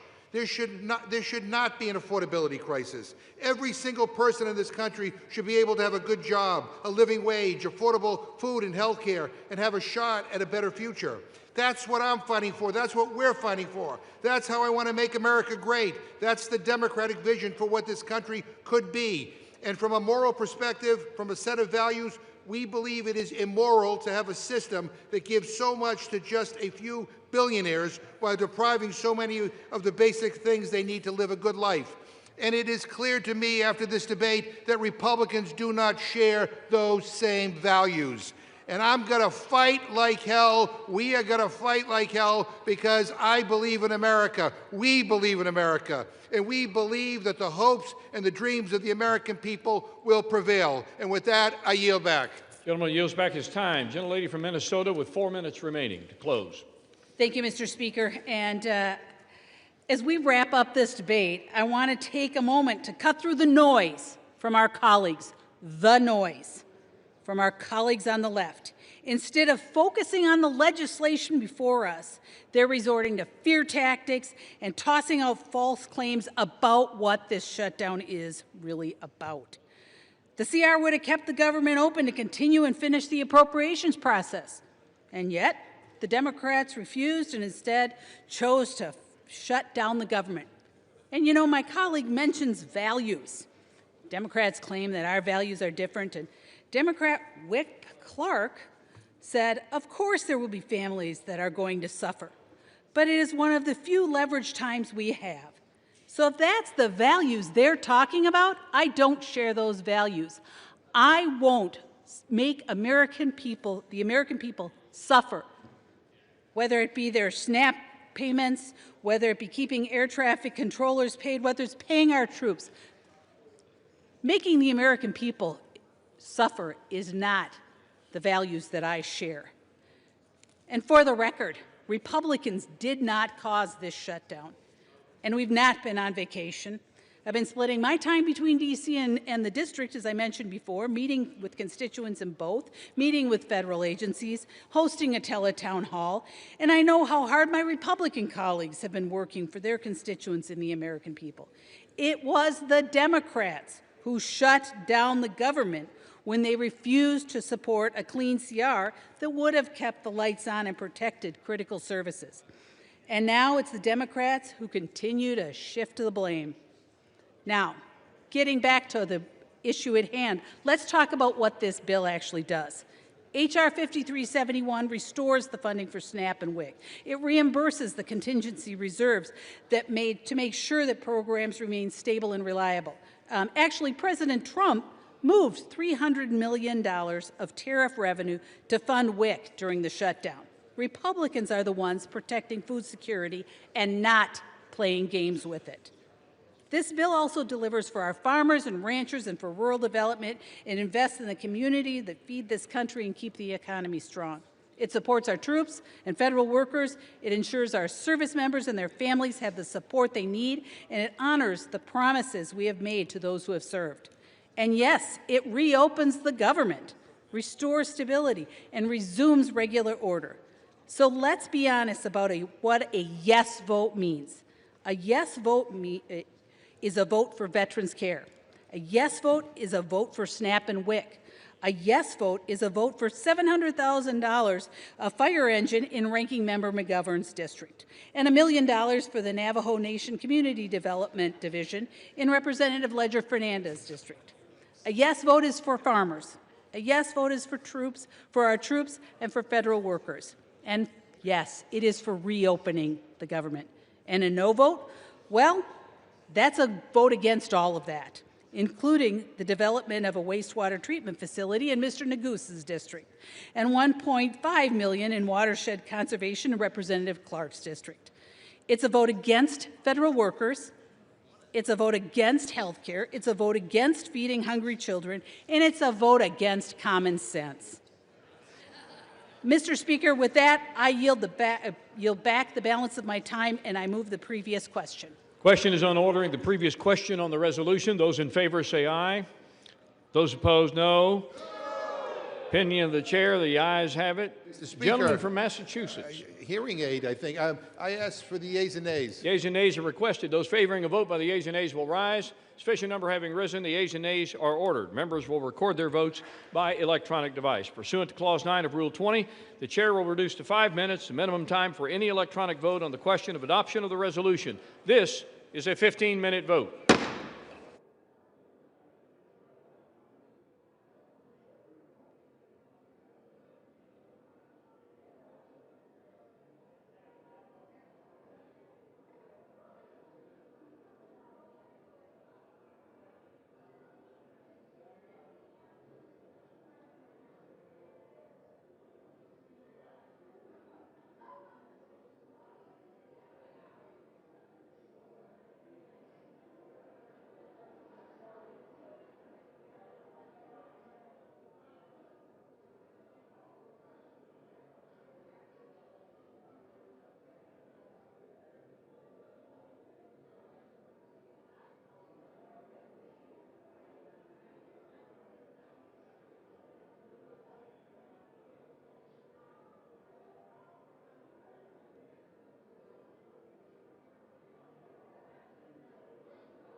vote, the yeas are 216, the nays are 213. The previous question is ordered. Question is on the adoption of the resolution. Those in favor say aye. Those opposed, no. Opinion of the chair, the ayes have it. Mr. Speaker, I ask for recorded vote. Recorded vote is requested. Those favoring a recorded vote will rise. Sufficient number having risen, a recorded vote is ordered.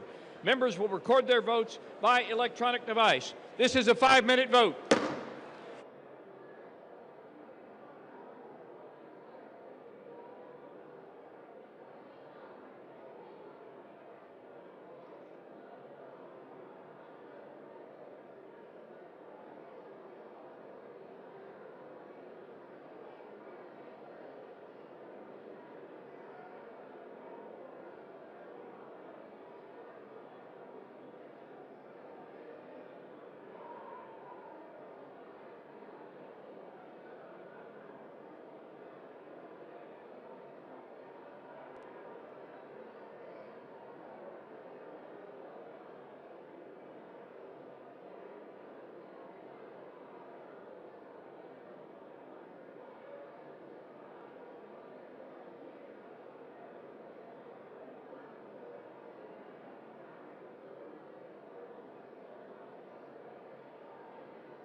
This vote, the yeas are 213, the nays are 209.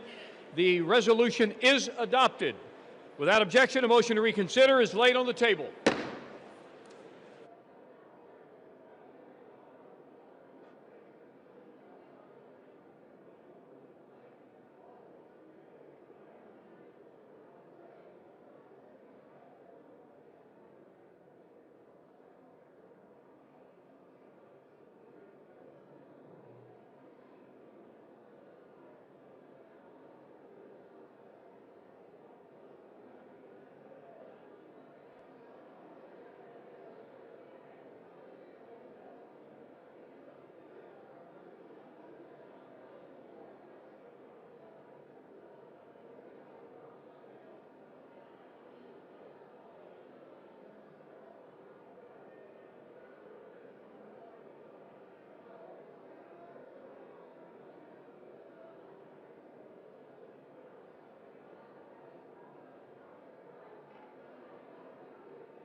The House will come to order.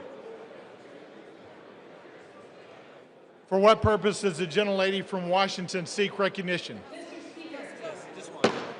The House will be in order. For what purpose does the gentlelady from Washington seek recognition? Mr. Speaker, pursuant to Clause 2A1 of Rule 9, I seek recognition to give notice of my intent to raise a question of the privileges of the House. The form of the resolution is as follows. Whereas on October 27, 2025, Representative Chuy Garcia filed nominating petitions to be on the Democratic primary ballot in March 2026. Whereas on November 5th, 2025, on the last day of filing, Representative Garcia's Chief of Staff, Patty Garcia, submitted her own paperwork to enter the Democratic primary. Whereas on November 6th, after the filing deadline, Representative Garcia confirmed that he would not be seeking another term in 2026 and would be withdrawing his nominating petitions. Whereas Representative Garcia's Chief of Staff was the only Democrat who filed to run in the primary at the direction of Representative Garcia, undermining the process of a free and fair election. Whereas Representative Garcia's actions are beneath the dignity of his office and incompatible with the spirit of the Constitution. Now, therefore, be it resolved that the House of Representatives disapproves of the behavior of the representative from Illinois, Mr. Garcia. Under Rule 9, a resolution offered from the floor by a member other than the majority leader or the minority leader as a question of the privileges of the House has immediate precedence only at a time designated by the chair within 2 legislative days after the resolution is properly noticed. Pending that designation, the form of the resolution noticed by the gentlelady from Washington will appear in the record at this point. The chair will not at this point determine whether the resolution constitutes a question of privilege. That determination will be made at a time designated for consideration of the resolution.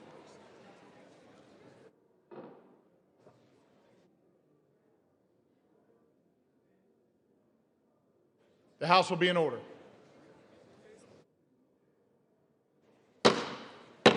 Members are instructed to clear the well.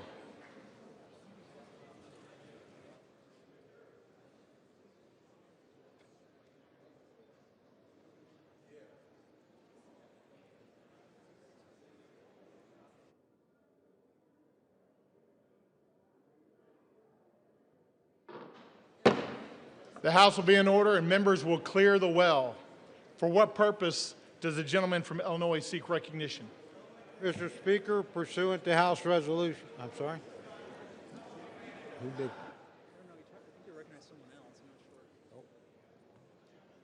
Will the gentleman repeat his request at a microphone? Will the gentleman find a microphone and repeat his request? Mr. Speaker, I would like to ask unanimous consent to address the body, the will. I recognize for that purpose. Thank you, Mr. Speaker. I'd like to thank. Recognized. I'd like to thank the Honorable. Hello.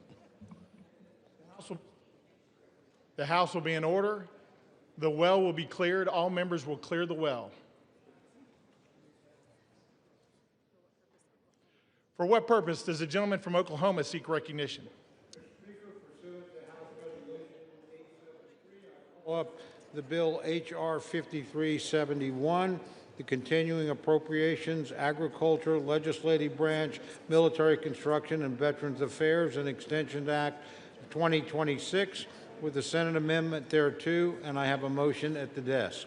The clerk will report the title of the bill, designate the Senate amendment, and designate the motion. H.R. 5371, an act making continuing appropriations and extensions for fiscal year 2026 and for other purposes. Senate amendment. Mr. Cole of Oklahoma moves that the House concur in the Senate amendment to H.R. 5371. Pursuant to House Resolution 873, the motion shall be debatable for 1 hour, equally divided and controlled by the chair and ranking minority member of the Committee on Appropriations or their respective designees. The gentleman from Oklahoma, Mr. Cole, and the gentlelady from Connecticut, Ms. DeLauro, each will control 30 minutes. The chair now recognizes the gentleman from Oklahoma. The House will be in order. The gentleman is recognized. Thank you, Mr. Speaker. Mr. Speaker, I ask unanimous consent that all members have 5 legislative days to revise and extend their remarks and include extraneous material on the measure under consideration. Without objection, so ordered. The House will be in order. All members are instructed to take their conversations outside.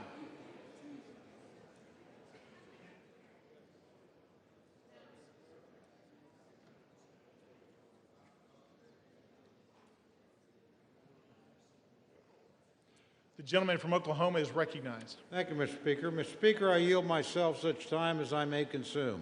The gentleman is recognized. Thank you. I rise today in support of the Continuing Appropriations, Agriculture, Legislative Branch, Military Construction and Veterans Affairs, and Extension Act of 2026. History reminds us, Mr. Speaker, that shutdowns never change the outcome. The only cost is paid by the American people. Over the last 43 days, the facts did not shift, the votes required did not shift, the path forward did not change. The only thing that did move was the level of pain Democrats inflicted on the nation. For 6 long weeks, Americans have paid the price for a shutdown they neither caused nor deserved. The pain has been all too real for far too many Americans, including families struggling without paychecks, seniors on the brink of hunger and food assistance lapse, airports in chaos, the communities bracing as programs that they rely on were stalled or stopped altogether. And with yesterday being Veterans Day, we especially reflect on the impact of this shutdown on those who served our nation, past and present. Our military families were left wondering if they would be paid. Thanks to President Trump, they were. Yet this is not how the greatest nation in the world should function. Today, that changes. The legislation before us reopens the government, restores critical services, and puts an end to the needless hardship Democrats have inflicted on the country. This bill supports our troops, it pays federal workers, it fully funds SNAP benefits until September 30th of next year, it compensates our air traffic controllers right before a busy holiday season. In fact, it takes a holistic approach in ensuring federal services and programs are operational. In the simplest terms, we're putting the government back to work for our people. The bill is fundamentally the same responsible approach House Republicans offered on September 19th, but with an important addition: 3 full-year appropriations bills for FY26. These bipartisan, bicameral full-year appropriations bills cover the Military, Construction, and Veterans Affairs, Legislative Branch, and Agriculture, Rural Development, and Food and Drug Administration divisions. Once passed, we will have full-year funding in place for many of our most crucial programs. Military construction needs will be met for a full year, as will medical programs for our nation's veterans. The legislative branch will be properly resourced, including critical funding enhancements for the Capitol Police and for member security. And agriculture, food, and nutrition programs like WIC and SNAP will be fully funded to help vulnerable people in need. Importantly, this legislation delivers member-driven community project funding in both the military construction and agricultural division, which will direct resources back into the hands of the communities we represent. This was a top priority for the Appropriations Committee, and we achieved it while holding overall spending levels in check. It's responsible appropriations progress like this that causes me to reflect on an important message to our friends in the Democratic leadership. My sincere apologies to Minority Leaders Jeffries and Schumer, but after today, you will no longer get to hold the government hostage, and you will not get to force a rushed, pork-filled Christmas omnibus at the end of the year. Republicans have actively restored a responsible line-by-line process. Over the next few months, we will continue this work and efforts through regular order. This Article 1 advancement is an accomplishment that every member of this chamber can be proud of, regardless of party. Yet some still need to decide what they stand for today. So to my colleagues on the other side of the aisle, do you want the leverage or do you want to legislate? Do you treat Americans as collateral damage or as constituents? And do you answer to your caucus or your country? For Republicans, the answer has been clear for the last 43 days. We have and we will continue to put Americans first. Democrats can join us. They have an opportunity to make the responsible choice to reopen our government and pass 3 official full-year appropriations bills. 8 Senate Democrats saw reason and did exactly that. I hope House Democrats do the same. True courage is taking responsible action for the nation, even when politics makes it inconvenient. Let's reopen the government and get back to work. With that, Mr. Speaker, I reserve the balance of my time. The gentleman from Oklahoma reserves. The gentlelady from Connecticut is recognized. Thank you, Mr. Speaker. The House is not in order. Thank you. House will be in order. Thank you very much, Mr. Speaker. I yield myself 7 minutes. The gentlelady is recognized. I rise in opposition to this bill that does nothing, not one thing, to address the Republican health care crisis amid a cost of living crisis. More than 20 million Americans will have to pay double, even triple their monthly insurance premiums in just a matter of weeks. And this bill leaves families without even a glimmer of hope that their costs might go down. Energy prices are up, grocery prices are up, housing costs are up. When 2/3 of American workers are living paycheck to paycheck, you can understand why the most important issue on their minds is affordability. What does President Trump say? And I quote, "Affordability is a con job," end quote. How out of touch can you be? Mr. President, start to listen to the American people, not your millionaire, billionaire friends. President Trump and my Republican colleagues refused to address this issue. They continued to avoid it. They were so intent on avoiding it that they shut down the government instead of dealing with it. Speaker Johnson has indicated that he will not deal with it. He has shown no interest in holding a vote on extending the health care subsidies, which would prevent monthly costs from soaring. Republicans have tried to say they will deal with this problem their own way, but they have no plan. They are trying to repeal the Affordable Care Act, as they have been trying to do unsuccessfully for 15 years. However, they are poised to succeed, which is why it is so important for this continuing resolution to fail. President Trump and Republicans, their plan is to drive up prices for everybody, compounding the cost of living crisis. More than 2 million Americans are expected to lose their health insurance next year because it has simply become too expensive. There are more than 50 pages of health care provisions in this bill. Not one of them stops costs from skyrocketing at the beginning of next year. Not one of them offers relief to American families being squeezed tighter and tighter by the Republican crisis. There is one group of people, however, who will receive some relief thanks to this bill. United States senators who may have participated in an insurrection, snuck into this bill at the 11th hour by Senate Republicans, is a provision to pay out at least $1 million each to 8 United States senators implicated in the January 6th insurrection. Understand, this is a corrupt precedent. This is where members can profit from their own votes. It's the fleecing of the American people, which they get and understand. At the same time, this bill excludes a provision that will order a plaque to be hung that honors the police officers who put their lives on the line to defend our democracy from that same insurrection. What a contrast. It is yet another instance of this administration's shameless corruption that is financially ruining American families.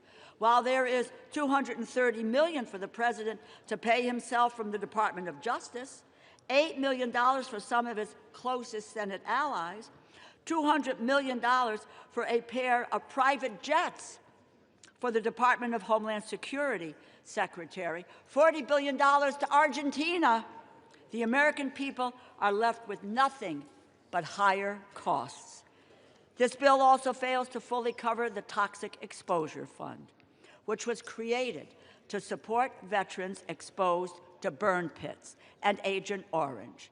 We made a promise to stand by the men and women who served our country in uniform. This bill does not live up to that promise. You know, Republicans need to stop taking photographs with veterans and then vote against their health care. Those who lead in the appropriations process here believe in the constitutional power of the purse. And over the past month, President Trump has been firing federal workers en masse. And when his administration has failed there, they have made life so miserable for federal workers that they had no choice but to leave. Federal workers should be, and I quote, traumatically affected. Those are the words of the Office of Management and Budget Director, Russ Vought, an unelected bureaucrat. The federal workforce has dwindled by 200,000 since January, jeopardizing the public services that so many people rely on. Spare us your false concern. And since January, this administration has been stealing from our communities, withholding as much as $410 billion in funding approved by Democrats and Republicans, House, Senate, signed into law, and they are illegally blocking authorized funds from being distributed. Even now, As we debate this bill, the Trump administration is arguing to the Supreme Court that they should be allowed to withhold food stamp funding that Congress lawfully approved. They were ordered by 3 separate courts to distribute food assistance and are still fighting to withhold it. It is not connected to opening this government. They have the money. They have it now for food stamps. They just refuse to use it. Imagine using food as a political weapon, unspeakable and immoral. It seems like their only plan is to strip children of food assistance while kicking their parents off their health insurance. They have demonstrated that that is who they are. These are their true colors. You cannot expect Democrats to go along with any bipartisan funding deal if that agreement can be undone with a party line vote. Congress must assert its authority over the power of the purse. I encourage my colleagues to vote no, and I reserve the balance of my time. The gentlelady reserves. The gentleman from Oklahoma is recognized. Thank you, Mr. Speaker. Mr. Speaker, I yield 1 minute to our distinguished majority leader, the gentleman from Louisiana, Mr. Scalise. The gentleman from Louisiana is recognized for 1 minute. Thank you, Mr. Speaker, and thank my friend, the Chairman of the Appropriations, Mr. Cole from Oklahoma, for not only yielding, but for bringing this important bill to the floor. Our appropriators worked tirelessly to negotiate a multi-bill package that is part of this bill to reopen the government. And we never should have been here, Mr. Speaker. We tried as Republicans over a month ago to prevent a government shutdown. We had a vote here on the House floor. 99% of Republicans voted to keep the government open, and 99% of Democrats voted to shut it down. And then that bill went over to the Senate, and we watched for 42 days, where time and time again, Democrats, just to appease their most radical base, continued to vote in unison to shut the government down. And during that shutdown, we saw millions of families experience pain, Mr. Speaker, pain and suffering that Democrats themselves acknowledged that they imposed on the American people. But they said over and over again, we have quote after quote from Democrats during the shutdown, that they needed to impose the suffering to get leverage, Mr. Speaker, to use the American people as pawns to get leverage. For what? For what?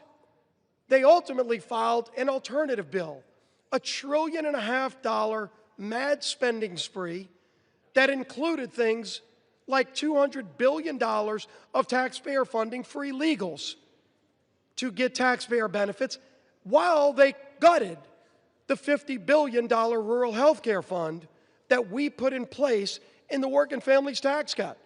So, Mr. Speaker, anybody who comes up here and says they care about health care, they were also advocating to gut the $50 billion rural health care fund to provide $200 billion in taxpayer-funded health care benefits for illegals. It's insanity. And if you really want to look at where this all began, as some on the other side, Democrats, want to talk about a health care crisis, the health care law of the land is what many refer to as Obamacare. But let's remember the original name that Democrats gave that bill when they created it. They called it the Affordable Care Act. The Affordable Care Act. Only Democrats voted for it. Republicans knew it was going to be anything but affordable. It was going to interfere with the doctor-patient relationship, and unfortunately it's done that. But if you want to talk about affordable, and maybe the only other bill that's more laughable in its name is the Inflation Reduction Act. Yeah, that's another product brought to you by Democrat-only votes. The Inflation Reduction Act, which ushered in the inflation under Joe Biden that we're still trying to shake today. But the Affordable Care Act, Mr. Speaker, since it started, Americans have seen over 80% increases in their health care costs because of a Democrat-created bill that they want to now blame on Republicans. I understand why they would want to try to now pawn that off on somebody else.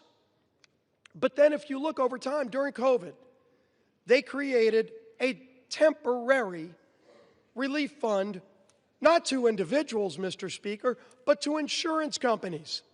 Democrats created a temporary, they called it temporary in the law, temporary COVID relief tax credit to insurance companies to bail out big insurance companies who are seeing record profits, and that's now what they want Republicans to renew. A insurance company bailout that Democrats created to be temporary.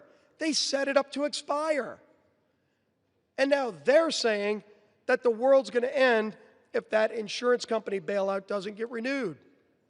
While at the same time, when we as Republicans worked to actually lower premiums for families, they fought it every step of the way. That's right.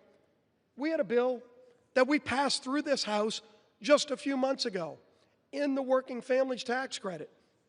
Part of that bill was called the cost share reduction, was scored by the CBO to lower premiums for families by over 12%. And what happened? It gets over, and by the way, every Democrat voted against that too, because they've never cared about lowering premiums. Then that bill gets over to the Senate. Senate Democrats worked overtime to get that provision removed. And if you go look at Senate Democrat Budget Committee website, they still brag that they removed that provision that would have lowered premiums for families. So, absolutely, Republicans have worked and will continue, by the way, to work to lower premiums for families, but make no mistake, the high premiums that everybody faces today are a result of the inaptly named Affordable Care Act and the many failures associated with it. But this bill today is about ending the misery Democrats created on families that is just about funding the government, not about solving other problems that we should be working to solve, but about getting the government back open while not holding the American people hostage. And that, Mr. Speaker, is what has disgusted the American people most during this shutdown. That should have never happened, but it's that it has caused real suffering for American families. Our men and women in uniform that had to wonder whether or not they're going to get paid. Air traffic controllers who already had a highly stressful job and then had to show up for work without getting paid. Multiple paychecks missed. Now you're seeing, because a lot of those air traffic controllers have to go work jobs as Uber drivers. They aren't even being able to show up for work because they still have bills due, their rent's due. They're trying to put food on their table, and Democrats want to vote no tonight to keep denying them food. The 42 million SNAP recipients, those people that are low income that need those food benefits, if you vote no today, you are voting to deny those 42 million low-income families basic food needs. Don't talk about how much you care about low-income people and vote no tonight to deny them food, basic services, basic things that American families need who shouldn't be part of the leverage Democrats want to show their radical base that they're fighting Donald Trump because they're upset with the results of the election from November. It is time to end this madness, Mr. Speaker. Let's get this government back open. Let's go negotiate our differences, which are many, but let's do it while not continuing to hold the American people hostage. I urge my Democrat colleagues who have voted relentlessly to shut this government down and to impose this suffering on the American people to stop. Stop imposing the suffering. Let's open the government. Let's get back to the work of the American people. I yield back the balance of my time. The gentleman from Louisiana yields back. Does the gentleman from Oklahoma reserve? I do, Mr. Speaker. The gentleman reserves. The gentlelady from Connecticut is recognized. I remind the Majority Leader that a 60-year-old couple earning $82,800 per year, annual premiums will rise by over $17,000, a 255% increase. It now gives me great pleasure to yield 3 minutes to the gentleman from Georgia, the distinguished ranking member of the Agricultural and Rural Development Subcommittee, Mr. Bishop. The gentleman from Georgia is recognized for 3 minutes. Thank you, Ranking Member DeLauro. As Ranking Member of the Agriculture, Rural Development, and FDA Subcommittee, I rise to oppose this bill, though it does represent, for the most part, solid bipartisan work to provide investments in agriculture in rural America. I am disappointed that the rest of it falls far short of the needs of most Americans. Healthcare providers and patients are frustrated and frightened by the imminent skyrocketing of healthcare costs caused by the loss of the ACA tax credits and cuts to Medicaid, Medicare, and life-saving biomedical research. My constituent, Angela Holmes, is unable to walk without debilitating pain. She's worried that without tax credits, she won't be able to afford health insurance to complete the multiple back surgeries she needs. For many Georgians, health care is a matter of life and death. Our Republican colleagues could have corrected this in the Rules Committee, but they rejected an amendment last night that would have lowered health premium costs. To me, that's unconscionable. So are the administration's actions during the shutdown. As a Christian, I'm outraged that USDA used the shutdown to illegally withhold SNAP from 42 million Americans. USDA had the chance to do the right thing and use designated contingency funds, but rejected it. And when ordered to do so by the courts, they fought all the way to the Supreme Court to keep hungry families from receiving food. America produces the highest quality, safest, most affordable, and abundant food, fiber, and medicine anywhere in the world. To that end, this bill provides many welcome investments. It fully funds SNAP and WIC, replenishes the SNAP and WIC contingency funds, and fully funds cash value vouchers for fruits and vegetables for women and children. It also helps rural America by providing $1 billion in single-family direct home loans, $120 million over the House level, and funding water and wastewater programs at $446 million, both issues that Democrats tried to address in full committee. The bill provides $1.8 billion for the Agricultural Research Service, $1.6 billion for NIFA, protecting farmers, small businesses, and families against President Trump's budget request to eliminate land-grant university research and extension activities across the country. I'm pleased to see that the bill language requires USDA to notify Congress before canceling grants over $1 million. The agricultural portion of this bill does make positive steps in the right direction. The bill discards many of the harmful policy riders, which in the House bill, yet it does not go far enough to negate House language falsely questioning the safety of mifepristone and encouraging FDA to explore liability protections for certain infant formula manufacturers, over which the agency has absolutely no jurisdiction. And while the overall funding package may reopen the government for a month or two, this bill does not address the breach of trust this administration has demonstrated since January. They fail to follow the law, and we cannot trust that they will even execute this bill if we vote on it today. The gentleman's time has expired. They have 15 seconds. 15 seconds. The gentleman is recognized for an additional 15 seconds. They fail to follow the law, and we can't trust that they'll execute the law. They cut SNAP by 20% in the big ugly bill this summer, dismounted funded federal programs, fired federal workers, and illegally ignored court orders.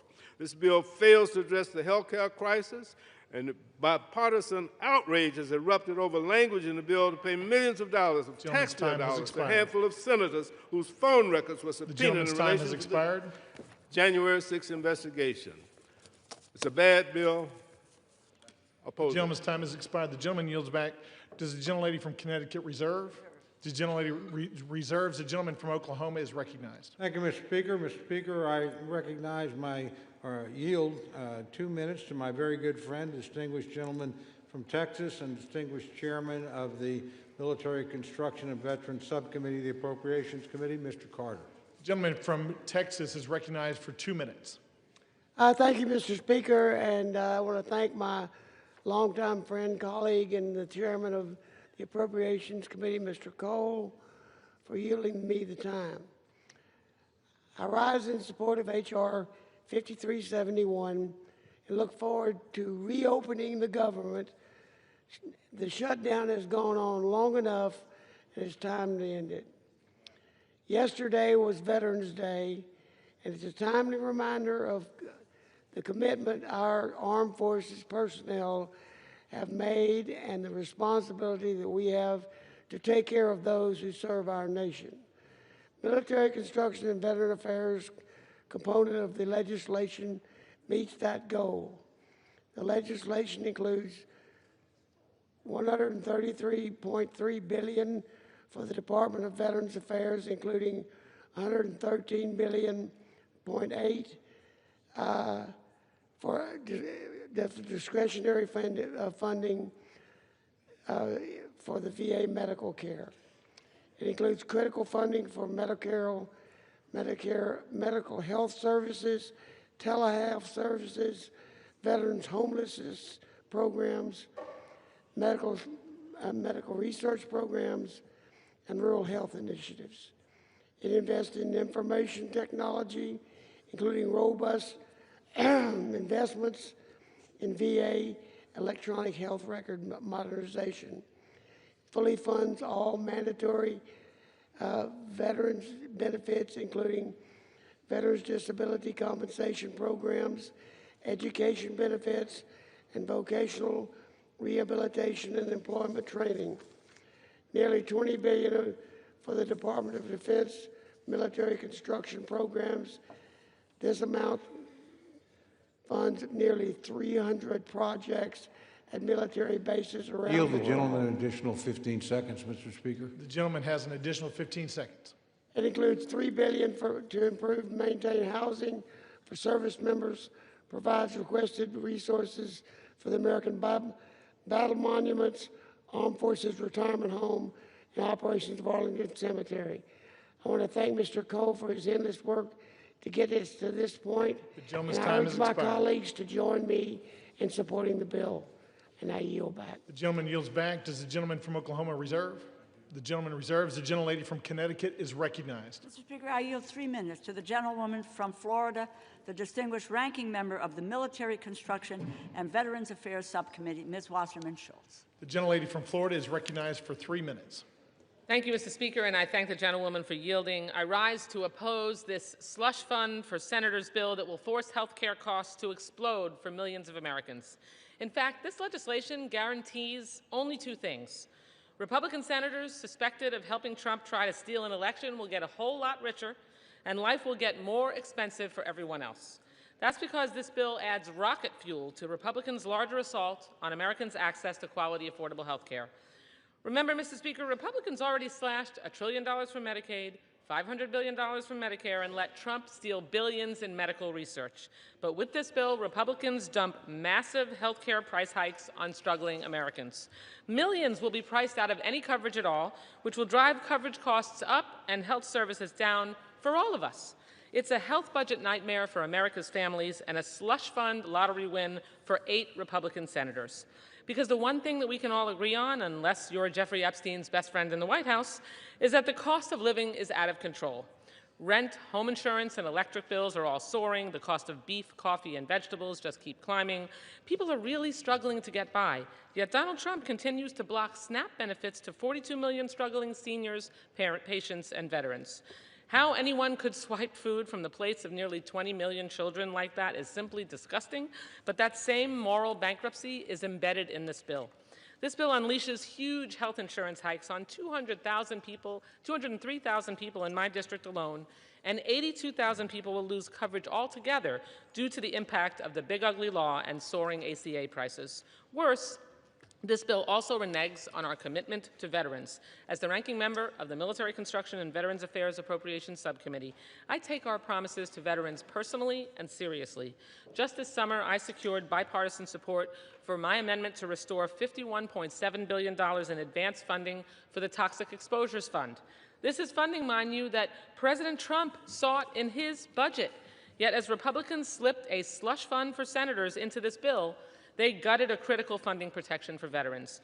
Just so we're all clear, average Americans will see their kitchen table budget blow up from the health coverage price hikes, and veterans will see their future health care funding for toxic exposures put in jeopardy.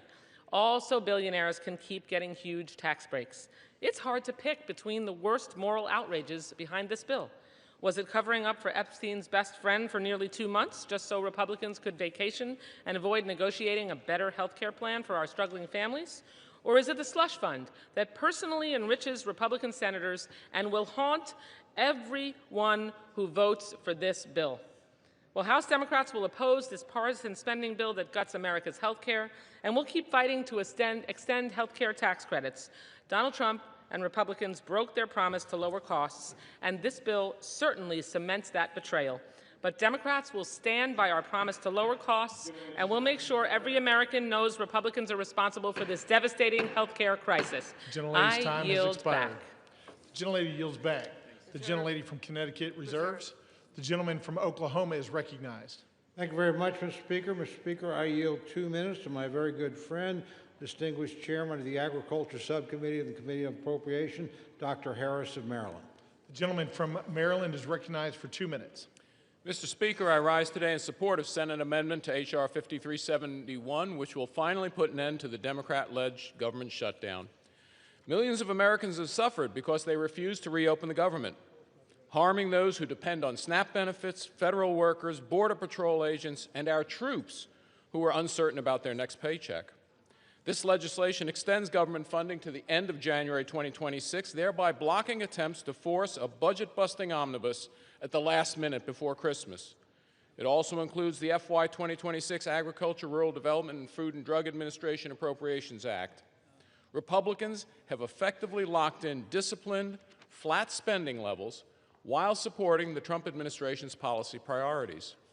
The agriculture bill provides $26.65 billion in discretionary spending, which is level with the current amounts while also including community project funding. This bill provides critical funding support to America's farmers, ranchers, and rural communities. It ensures both USDA and FDA can safeguard our nation's food and drug supply and fully funds nutrition programs, including SNAP and WIC. Additionally, the bill closes the hemp loophole that has resulted in the spread of unregulated, intoxicating hemp-derived products that are being sold online and in gas stations and corner stores across the country. Many of these products are accessible and attractive to children, resulting in thousands of calls to U.S. poison control centers, with more than 30% involving children aged 5 years and younger. This provision is supported by 39 states' attorney general and over 81 national and state public health, medical, law enforcement, and other organizations. It's beyond disappointing that our colleagues on the other side of the aisle will soon be voting to continue the chaos and uncertainty of a government shutdown. But this is what responsible Republican government looks like. We stared down the radical Democrats' outrageous budget-busting demands and held the line for hardworking American taxpayers. I want to thank Appropriations Chairman Cole for his leadership, strongly encourage my colleagues to support this legislation. Mr. Chair, I yield back time. The gentleman from Maryland yields back. Does the gentleman from Oklahoma reserve? The gentleman reserves. The gentlelady from Connecticut is recognized. Mr. Speaker, I yield 3 minutes to the gentleman from New York, the distinguished ranking member of the Legislative Branch Subcommittee, Mr. Espaillat. The gentleman from New York is recognized for 3 minutes. Thank you, Mr. Speaker. I rise today in strong opposition to the Senate's amendment to H.R. 5371 because once again, the Senate has put other interests ahead of those of the American people. Today's backroom deal does nothing to stop 20 million Americans that will see their health care premiums double or triple. And it does absolutely nothing to stop provisions in the reconciliation package that will strip 50 million people of the Medicaid coverage. These cuts will have a resounding impact for individuals and the healthcare industry and economy as a whole. Safety net hospitals like Montefiore in my district and federally funded clinics like Borinque in East Harlem face having to eliminate services or completely close. Families, seniors, and children who go to these clinics and hospitals cannot afford to lose health care coverage. On top of that, Mr. Speaker, the legislative branch bill, which was done unilaterally, not with the consultation of both sides, it was done on its own, in the Senate, in the dark, in cahoots with a bunch of people, includes a provision that will line the pockets of 8 senators that we know of by allowing them to sue the government for millions of dollars if the Department of Justice subpoenas their phone records or seeks a lawful non-disclosure order. While families in my district are stretching every single dollar just to pay for food and rent, senators want a personal payout if law enforcement dares to hold them accountable. At every turn of this shutdown and fight for health care access, Republicans and the Trump administration have tried to inflict suffering as much as possible. For weeks, the administration held food stamps hostage. And even when some states comply with a court ruling to release full benefits, the president demanded that they be clawed back. Even when governors stepped up and said, we don't want people to go hungry, they ran to court, Mr. Speaker, to take $6.20 away from poor people. Who does that? Explain that to me. Who takes $6.20 away from a single mom or a hungry senior? That's the state of America today. Unbelievable. And here we are to vote on this. I will be casting my vote as a no. In fact, it will be a hell no tonight. The gentleman from New York yields back. The gentlelady from Connecticut reserves. The gentleman from Oklahoma is recognized. Thank you, Mr. Speaker. Mr. Speaker, I yield 2 minutes to my very good friend, the distinguished gentlelady from Michigan and chairman of the House Republican Conference, Ms. McClain.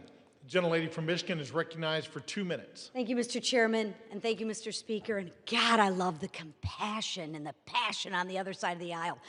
You know, we're worried about taking money out of families. Well, you know what? Y'all can do the right thing and vote yes. If not, you're the ones that are taking money from needy families, not us, because yes means yes, we want to feed the families. We want to have SNAP programs.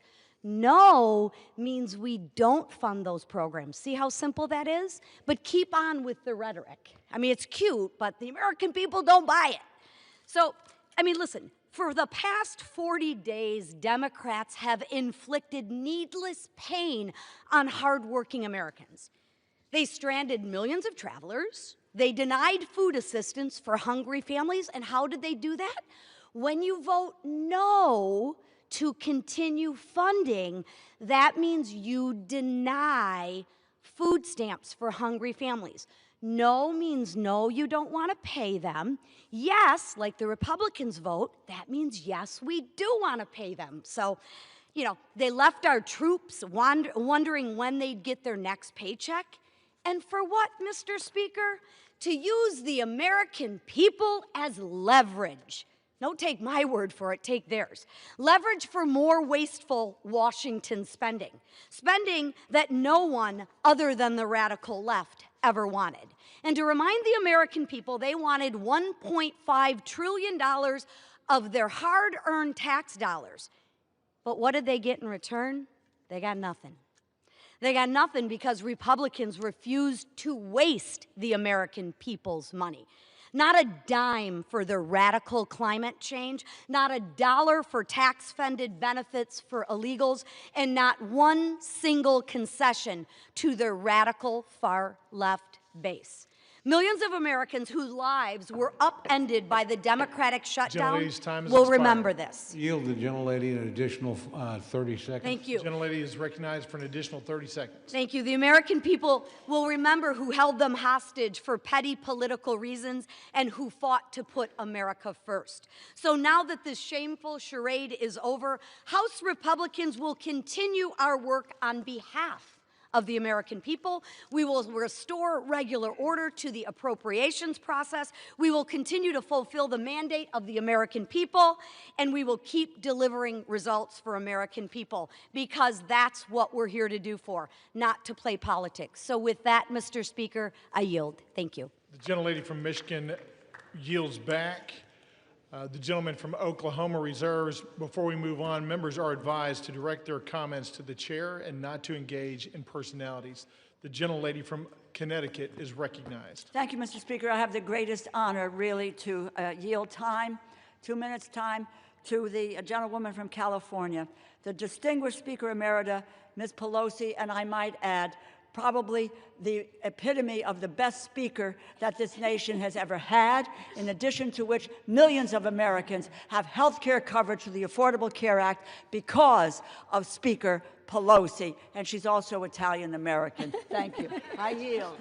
And a grandmother. The gentlelady from California is recognized. Thank you, Mr. Speaker. I thank the gentlewoman for yielding, Madam Chair, and once and future chair of the Appropriations Committee, and thank her for her leadership and her kind words. I take heed, Mr. Speaker, of your comment to address my remarks to you and not to your colleagues. So I can say to you, and perhaps you can tell them, either they don't know what they're talking about or they don't care about meeting the needs of the American people.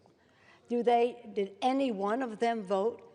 Did any one of them vote to eliminate a need for a pre-existing condition in health care? Not one of them. Did any one of them vote to say if your children get to be 26, until they're 26 years old, they have access to your policy? Not one of them. Did any of them vote to bring a woman as being a pre-existing medical condition? Not one of them. The list goes on and on. Do any one of them vote for the Affordable Care Act, which, Mr. Speaker, you can tell them, was paid for?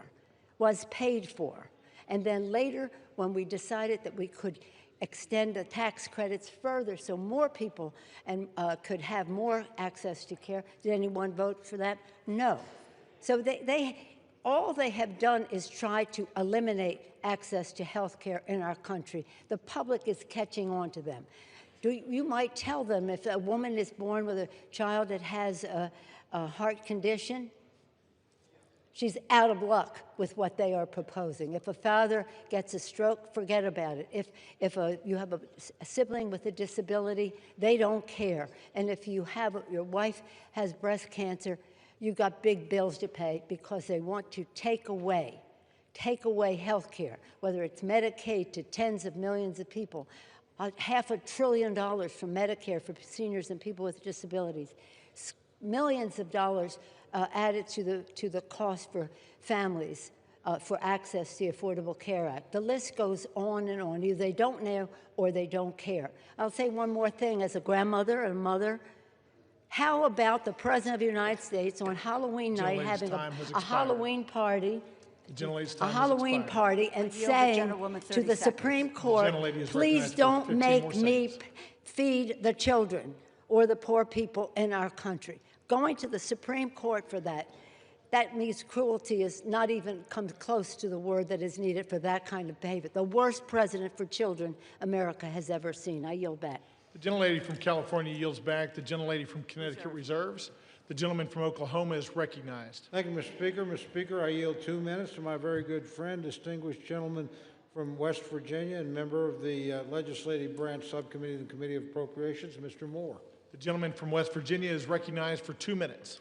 Thank you, Mr. Speaker. I rise today to support the Senate amendment to H.R. 5371, which includes full funding for the legislative branch. I'm honored to serve as the vice chairman of the Legislative Branch Subcommittee, and I'm grateful to Chairman Valadao for his leadership on that committee. It has been a long road to bring this bill to the floor, a road that was made significantly longer by totally unnecessary Schumer shutdown that we've been living in. The bill before us not only reopens the entire government, but ensures that the House and its supporting agencies remain working for the American people. The bill invests in safety and security. It increases funding for the Capitol Police, provides support for security programs through the House Sergeant at Arms, and is tough on foreign adversaries, including language I wrote, preventing the purchase of technology tied to the Chinese Communist Party. I want to thank Chairman Cole for his leadership and Ranking Member Espaillat and our subcommittee members and their staff and our staff and their work. And I urge my colleagues to vote yes. I yield back. The gentleman from West Virginia yields back. The gentleman from Oklahoma reserves. The gentlelady from Connecticut is recognized. Mr. Speaker, I yield 1 minute to the gentlewoman from Ohio, the distinguished ranking member of the Energy and Water Subcommittee, Ms. Capter. The gentlelady from Ohio is recognized for 1 minute. I thank the ranking member for yielding, Congresswoman DeLauro. Congress today should vote for affordable health insurance for Americans and reduce its rising costs. Instead, in the dead of night, 8 Senate Republicans slipped into this bill a payola for themselves, literally raking millions of dollars to themselves. This payola is called corruption. Corruption. Millions of taxpayer dollars now are slated for Senators Graham, Hagerty, Hawley, Sullivan, Tuberville, Johnson, Loomis, and Blackburn. Each is teed up to personally rake in a minimum of $500,000 up to $1.5 million. Meanwhile, the American people need more affordable health insurance, but these senators, with their House allies, are lining their own pockets. I say no more tax breaks to billionaires and no payoffs to U.S. senators. This is what happens when power serves itself instead of the people. This isn't leadership, it's corruption disguised as legislation. Will the gentleman yield me 10 seconds? The gentlewoman's time has expired. No? Let's cleanse America of disgusting corruption. Power corrupts, absolute power corrupts, absolutely. The gentleman from Connecticut reserves. The gentleman from Oklahoma is recognized. Thank you very much, Mr. Speaker. Mr. Speaker, I yield 2 minutes to my very good friend, distinguished member from Washington and distinguished member of the Appropriations Committee, Mr. Newhouse. The gentleman is recognized. Thank you, Mr. Cole, for yielding the time. Mr. Speaker, over 40 days after the Senate Democrats shut down the federal government, we are finally reopening. The result of the shutdown has been thousands of employee furloughs, major disruptions to our air travel, service members going without pay, delayed food assistance for low-income individuals and families, and much, much more. Mr. Speaker, as a member of the House Appropriations Committee, the responsibility of funding the federal government is one that I take very seriously, especially in light of our nation's debt surpassing $38 trillion. The performative tactics that we have watched over the last 7 weeks have truly been a disservice to Americans. And my friends across the aisle should never have put leverage or politics over those people that they represent. But the most important thing right now is that we get back to work, making sure the federal government can provide the essential services that people depend on, and that Congress can continue working to pass full-year funding legislation providing responsible federal spending and fund those essential services. Mr. Speaker, we are making significant progress with the inclusion of these 3 appropriation bills, but our work is far from over. I encourage all my colleagues on both sides of the aisle to support this deal, vote to end this unnecessary shutdown, and help us get back to the business of hardworking Americans across this country. Thank you, and I yield back. Gentleman yields. The gentleman from Oklahoma reserves. The gentlewoman from Connecticut is recognized. Speaker, I yield 1 minute to the gentlewoman from Minnesota, the distinguished ranking member of the Defense Subcommittee, Ms. McCollum. The gentlewoman is recognized. Mr. Speaker, Donald Trump and Republicans control the entire government. For 42 days, Republicans shut it down. Why? Because they refuse to extend tax credits to help millions of Americans afford their health care. And if that wasn't bad enough, President Trump even withheld food assistance during the shutdown. Hunger should never be used as a weapon. The CR continues the Republican health care crisis. The Speaker's already said he won't hold a vote to extend the Affordable Care Act tax credits to reduce health care costs for Americans. So now my constituents are going to have to choose between heating their homes, feeding their families, or taking their children to the doctor. It's a terrible deal for the American people. Americans deserve an open and transparent government that works for them. They deserve access to affordable health care, nutritious food for their families. And that's what Democrats are fighting for. I wish the President and the Republicans would join us in this fight and share our priorities. I yield back. The gentlewoman from Connecticut reserves. The gentleman from Oklahoma is recognized. Thank you very much, Mr. Speaker. I yield 1 minute to my very good friend, the gentleman from Missouri and member of the Appropriations Committee, Mr. Alford. The gentleman is recognized. Well, thank you, Chairman Cole, for your leadership. Mr. Speaker, in the words of Yogi Berra, this seems like deja vu all over again. 59 days ago, I stood at this very lectern debating the ranking member and a friend of mine over the continuing resolution to keep our government open. On September 19th, we did our work in this body, but Senate Democrats chose to hold America hostage with the Schumer shutdown. Democrats in Congress, including the minority whip, shamefully admitted they were using the misery they inflicted on the American people as leverage to achieve their leftist wish lists of demands, slowly twisting the heads of the American people in a vice. Tonight, I'm relieved to say the misery of the Schumer shutdown is on our doorstep.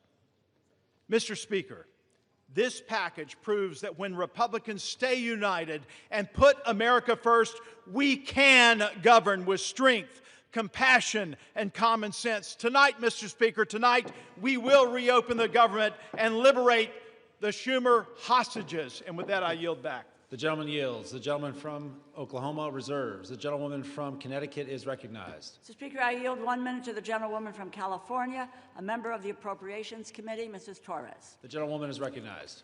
Mr. Speaker, I rise in strong opposition of this deeply flawed bill because the American people deserve better. Since Trump returned to office, Republicans have created an affordability nightmare, a mass transfer of hard-earned taxpayers' dollars to billionaires. In my district alone, more than 350,000 people are facing skyrocketing health care costs or cuts to critical services. Republicans shut down the government instead of finding bipartisan solutions to keep care affordable and took a 7-week paid hiatus, during doubling health care costs for working families, cutting off food assistance right before Thanksgiving, and letting Trump spend his holidays pardoning insurrectionists, enriching billionaires, cozying up to dictators, and building himself a new ballroom, all while taking food away from families in need. And now Senate Republicans want to reward themselves with a taxpayer-funded handout. Shameful, shameful, shameful. House Republicans should be here doing their jobs, not making life harder for working families. I urge a no vote. Members are advised to direct their comments to the chair and not to engage in personalities toward the president. The gentlewoman from Connecticut reserves. The gentleman from Oklahoma is recognized. Thank you, Mr. Speaker. Mr. Speaker, I yield 1 minute to my very good friend, distinguished gentleman from Texas and chairman of the House Budget Committee, Mr. Arrington. The gentleman is recognized. Mr. Speaker, the Democrats rejecting a clean CR, shutting the government down, creating all the havoc, the pain and suffering for our fellow Americans is so obviously disingenuous. They never vote against clean CRs. Never. For 4 years under Biden, you all didn't reject one clean CR. Chuck Schumer, in 44 years, never rejected a clean CR. So, Mr. Speaker, what's it about? They say policy. They put forward a proposal, Mr. Chairman. They said it's about health care for illegals. They repeal work requirements for able-bodied adults. That's an 80-20 issue in this country. They put forward a spending bill of $1.5 trillion. That's twice the discretionary budget. Mr. Chairman, they'd be spending more money than we've ever spent outside of COVID. That's their counter-proposal. It's not only disingenuous, it's unserious. So what's it about? It's about politics. It's about resisting and fighting and undermining Donald Trump. But here's the deal. They're not fighting and resisting Donald Trump. They're undermining the will of the American people that gave Trump the presidency. Yield the gentleman an additional 15 seconds. The gentleman is recognized. They undermined the will of the people who overwhelmingly elected President Trump and gave him the mandate of the America First agenda. So you're not resisting us. You're posturing and placating the radical left. And you are holding back what the American people wanted, and that was a new direction for this country. I yield back. Members are reminded to please direct their comments only to the chair. The gentleman from Oklahoma reserves. The gentlewoman from Connecticut is recognized. Mr. Speaker, I yield 1 minute to the gentleman from New Jersey, the distinguished ranking member of the Energy and Commerce Committee, Mr. Pallone. The gentleman is recognized. Thank you, Mr. Speaker. I want my colleagues to understand that when the Affordable Care Act was adopted, it was adopted for middle-class people who could not afford health insurance. They had no other option. They had nowhere to go. You just would end up without health insurance. I have constituents coming to me now crying because their insurance is going from $500 a month to $1,500 a month. That's an increase of $1,000 a month. Who can afford that? No one in the middle class.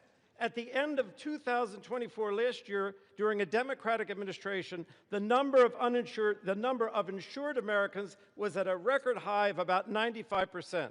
Democrats worked for that. Then Trump comes in, the Republicans comes in with their big ugly bill, and they make cuts to Medicaid, cuts to hospitals and nursing homes, and no funding to extend the ACA tax credits. So what's going to happen? More and more people will have no health insurance. That's the bottom line. They will not have health insurance, and the Republicans don't seem to care. But I want you to know that the Democrats care and will continue to fight for you. The gentleman yields. The gentlewoman from Connecticut reserves. The gentleman from Oklahoma is recognized. Thank you, Mr. Speaker. Speaker, I yield 1 minute to the distinguished gentleman from Guam, my very good friend, Mr. Moylan. The gentleman is recognized. Thank you to my friend from Oklahoma. Mr. Speaker, Guam is home to 3,372 federal employees, more than 43,000 SNAP recipients, and over 9,000 WIC recipients, and more than 20,000 veterans, all of whom have been impacted by this shutdown. If we continue to put politics over our country, my constituents will continue to suffer. Simply put, this gets us back on track, ensures funding for those who need it is in place, and turns the lights back on. This bill ensures that families receive the assistance they need, veterans have access to care, and our island is reimbursed for the sacrifice we made to keep federal programs running during this difficult time. I urge my colleagues to support this bill and to deliver for American people. The time for deliberation is when the government is open and people have the assistance they need. I reserve. The gentleman yields. The gentleman from Oklahoma reserves. The gentlewoman from Connecticut is recognized. Mr. Speaker, I yield 1 minute to the gentleman from Massachusetts, the distinguished ranking member of the Ways and Means Committee, Mr. Neal. The gentleman is recognized. Thank the gentlelady. Mr. Speaker, the destruction that is taking place in America's healthcare system during these 10 months is unbelievable. They've eviscerated the National Institutes of Health. They've cut back on the Centers for Disease Control. Billions of dollars from Medicaid for a tax cut for the wealthy. Where do you see what's coming to America's hospitals after the next election? It's so contrived they waited until after the election to implement it. 24 million people are likely to lose health insurance if we don't implement these tax credits as suggested. The emergency room is going to be back in full force now because this is where people will go for their health care. All of this is taking place to justify a tax cut for people at the very top. And here's the real kicker. Our Republican colleagues of fiscal probity borrowed the money for the tax cuts. In 2017, it's $2.4 trillion. In the last tax bill, almost $4 trillion is borrowed for a tax cut for wealthy people. Whatever happened to the fiscal soundness that the Republican Party used to lecture everybody on? And I yield back the balance of my time. The gentleman yields. The gentlewoman from Connecticut reserves. The gentleman from Oklahoma is recognized. Thank you very much, Mr. Speaker. Mr. Speaker, I yield 1 minute to my very good friend, the distinguished gentleman from Pennsylvania, Mr. Muser. The gentleman is recognized.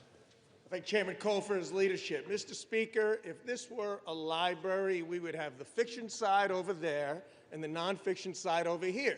The only thing that's not fiction, however, is their consistent criticism of the health care system known as Obamacare that they created.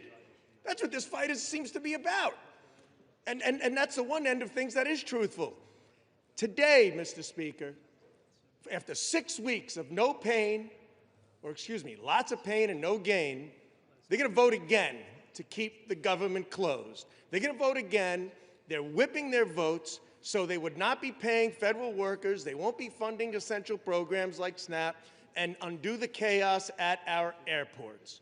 Okay, I spent the last 43 days in my district talking with these groups, talking with SNAP, talking with Head Start, seeing their pain, realizing it, understanding it. Some of my colleagues did the same, but shockingly, they're still going to vote to keep the government closed and keep this funding from being delivered. It's time to fix the damage the Democrats have caused. With this vote tonight, Republicans will restore SNAP payments. We'll get TSA and air traffic control. Yield the gentleman an additional 15 seconds. And you know what, thank you, Chairman. And you know what, Mr. Speaker? Yesterday was Veterans Day. Veterans didn't fight for the red. They didn't fight for the blue. They fought for the red, white, and blue. Maybe tonight we can follow their example. I yield back. The gentleman yields. The gentleman from Oklahoma reserves. The gentlewoman from Connecticut is recognized. Mr. Speaker, I yield 1 minute to the gentlewoman from Washington, Ms. Del Bene. The gentlewoman is recognized. Thank you, Mr. Speaker. This bill fails to address the fundamental needs of families across our country. Americans have made it crystal clear that affordability is their #1 concern. President Trump and Republicans promised to lower costs on day one, and that's been one big broken promise. Healthcare premiums are skyrocketing because Republicans refuse to extend the ACA tax credits, causing healthcare costs to go up for everyone. Over 4 million people will be forced off their coverage next year because it's too expensive. This is on top of soaring prices for food, energy, and housing. It's unacceptable for the wealthiest nation in the world. Republicans who say they support affordable health care should be standing up for their constituents rather than following in line behind President Trump. I'm going to keep fighting for affordable health care and lower costs. The American people deserve better. I yield back. The gentlewoman yields. The gentlewoman from Connecticut reserves. The gentleman from Oklahoma is recognized. Thank you very much, Mr. Speaker. Mr. Speaker, I yield 90 seconds to my very good friend, the distinguished gentleman from Texas, Mr. Gooden. The gentleman is recognized. Thank you, Mr. Speaker. Throughout this sham and shame of a shutdown, we've heard so many lies from the Democrats. And over the last 45 days, and especially the last 45 minutes, I've heard them say this is an evil bill. Republicans don't care about the disabled. Trump is the worst president in history for children. They've said that Republicans are to blame for the fentanyl crisis. Republicans shouldn't take photos with veterans. January 6th, of course they mentioned that. Republicans are corrupt, and they've said that Republicans are starving kids. What they haven't said is the one thing that this bill does, which is open up the government. Not one Democrat is getting up here saying this bill opens the government. So let me remind them and my colleagues and the American people, this bill opens the government tonight. And the American people have Republicans to thank for ending this shutdown and opening the government. I urge a yes vote. I am proud to vote yes. And I am so disappointed in my Democratic colleagues because for the life of me, throughout my time in the House, I've heard them talk about how wonderful it is to keep the government open and that a shutdown is so bad and can never happen. And tonight they won't even admit that this bill opens the government and this is what we need for this country tonight. So I urge a yes vote and I yield back. The gentleman yields. The gentleman from Oklahoma reserves. The gentlewoman from Connecticut is recognized. Mr. Speaker, I yield 1 minute to the gentlewoman from California, Ms. Barragan. The gentlewoman is recognized. Thank you, Mr. Speaker. I oppose the Republican spending bill that makes health care more expensive for hardworking Americans. While Republicans were on their 7-week-plus vacation, all our constituents were receiving notices of premium increases. A constituent of mine, a lifelong educator, has been told that her premiums will jump from $383 to nearly $1,000. Meanwhile, Trump and Republicans can find money for a fancy ballroom. They can give tax breaks to billionaires. And they even included millions of dollars in cash payouts in this bill for 8 Republican senators. If anyone else in government gave themselves millions in taxpayer money, they would go to prison. But for Americans trying to afford health care, not $1 in tax credits. House Democrats are united against this corrupt bill and will keep fighting to protect America's health care. I urge my colleagues to reject this bill. I yield back. The gentlewoman yields. The gentlewoman from Connecticut reserves. The gentleman from Oklahoma is recognized. Thank you very much, Mr. Speaker. I yield myself such time as I may consume. Mr. Speaker, it's been an interesting debate. Frankly, as a couple of my colleagues have suggested, a lot of the rhetoric on the other side hasn't had much to do with the legislation in front of us. My friends chose all on their own to shut the government down 43 days ago. During that time, soldiers have had to worry about getting paid. The only reason they were paid is the President of the United States managed to pull a rabbit out of the hat twice, or we've had military families completely unpaid. We have our air traffic controllers. Most of us flew here today or yesterday or in recent days. They're keeping the skies as safe as they can, but they haven't gotten paid.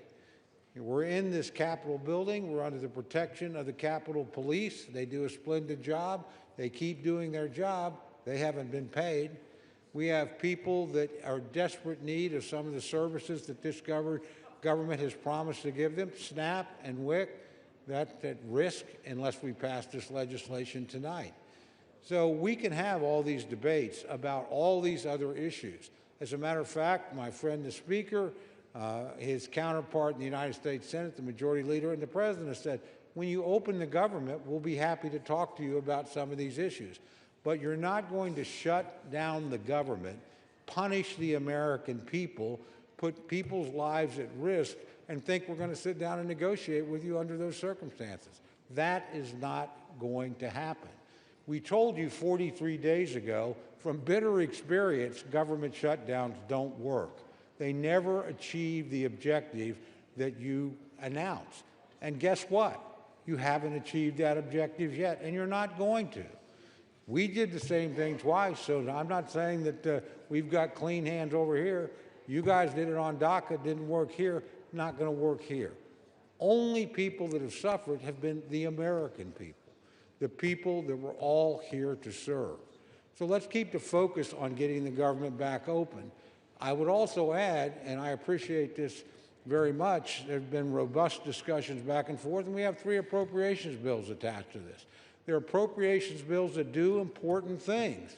The Ag bill will make sure that people that rely on WIC and SNAP don't have to worry about another government shutdown between now and September 30th of next year. The Ledge Branch bill will make sure that the Capitol Police and everybody else at staff that allow this chamber to function don't have to worry about not getting paid until September 30th of next year. And obviously, military construction and, more importantly, veterans rely on benefits commitments we have made. Passage of this bill makes sure that those commitments will be fulfilled between now and September 30th next year. And we buy the time to sit down and rationally and responsibly negotiate other appropriations bills that we can bring, I hope, in a bipartisan basis to this floor to keep the government open. So I would just ask my friends to reflect on that. I hope some of you feel the weight of that decision. I know you do. And I hope you can vote to keep the government open. There's no excuse to shut it down. The United States Senate operated to keep it open in a bipartisan fashion. Now, it took them a long time to do it, but they got there. Let's not follow that example. Let's follow when they finally got the job done, they sent us a product. It's not a perfect product. It's got some things in it I don't like. But frankly, if we kept the government open, we would have never been in this situation in the first place. So I would just ask my friends to remember their constituents. I know they think about them. I know they're serious about the points they make. Reopen the government. Raise your issues. Let's see if we can come to a negotiated settlement. But let's not punish the American people. A no vote on this, again, means soldiers and military families don't get paid. A no vote means that people in need of SNAP and WIC might not get it. A no vote means the people that allow us to come here and debate and work won't get paid either. I can go down the list of horrors. It's pretty simple. This is a vote about 2 things. Opening the government of the United States, which you willfully tried to shut down, fortunately did not succeed in that in this chamber, but some of your colleagues, using arcane Senate rules, did manage to do it, but finally came to their senses. You ought to pay attention to those people. They said, enough is enough. Let's reopen the government. I would urge my colleagues to do that today, and I hope it's done in a bipartisan way. With that, I reserve the balance of my time, Mr. Speaker. The gentleman reserves, and members are reminded to direct their remarks only to the chair. The gentlewoman from Connecticut is recognized.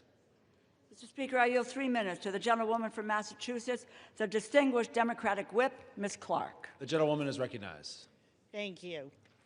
Donald Trump said the cost of living crisis is fake news, a con job by the Democrats. Mr. Speaker, 60% of Americans can't afford a basic quality of life. 45% have had to skip a doctor's appointment or a prescription because they can't afford it. 41% are living with medical debt. The American people are simply not making it. Not only is that crisis real, it is a crisis that Republicans promised to solve. Voters believe them. And now, after a 54-day hiatus, What are Republicans doing? They're voting to raise the cost of living. They're voting to make it even harder to get by. Not by some marginal amount. They are doubling, tripling, and quadrupling monthly premiums. And what's the defense? They are looking people in the eye and flat out gaslighting them. Costs aren't up, costs are down. Trump says, I don't want to hear about the affordability. Well, get used to hearing about it. You're going to hear about it a lot because people are feeling it every single day. People can't make rent. They can't afford their prescriptions. They can't afford to take their kid to a doctor. They can't find childcare, and when they find it, they can't afford that either. Grocery and utility bills are spiking. This is the crisis of our time, and it's about to get exponentially worse because the GOP's craven allegiance to billionaires over working people. The cost of living crisis is not fake news. It's not a perception issue. It is daily life for the people that we all represent. So let's do something about it. Let's reject this budget. Let's stop the healthcare cuts. Let's stop the premium hikes. Let's stop the hospital closures. And let's stop the billionaire giveaways. I yield back. The gentlewoman yields. The gentlewoman from Connecticut reserves. The gentleman from Oklahoma is recognized. Thank you, Mr. Speaker. I reserve. The gentleman reserves. The gentlewoman from Connecticut is recognized. Mr. Speaker, this bill fails to prevent health care costs from skyrocketing. It fails to address the crisis of affordability. It fails to keep our promise to veterans. It provides $1 million jackpot to 8 senators. It fails to protect Congress's power of the purse. I encourage my colleagues to vote no, and I have the honor of yielding 1 minute to the gentleman from New York, our distinguished Democratic leader, Mr. Hakeem Jeffries. The gentleman is recognized.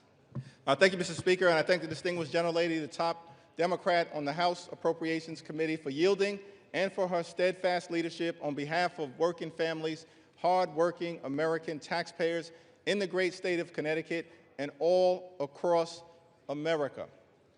Mr. Speaker, I rise today in strong opposition to this woefully inadequate spending bill that fails to decisively address the Republican health care crisis and fails to extend the Affordable Care Act tax credits for tens of millions of Americans.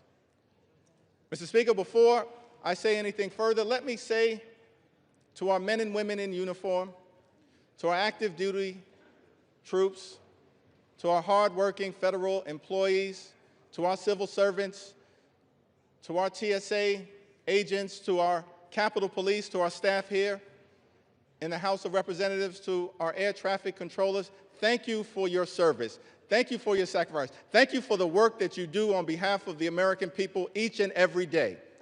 And it's our promise to all of you that we will continue to work hard to make sure that you are treated with the dignity and respect that you deserve. In a year in which the Trump administration has gone after hardworking federal employees relentlessly, including firing more than 200,000 federal employees prior to the start of the Trump Republican shutdown. Republicans control the House, the Senate, and the presidency.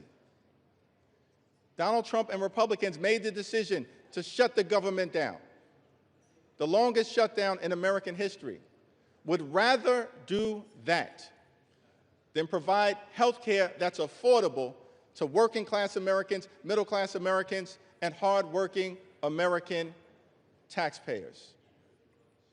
All across the country, I'm certain that there are people in America asking the question, where do we go from here? House Democrats have a simple answer. We will continue to fight to lower the high cost of living.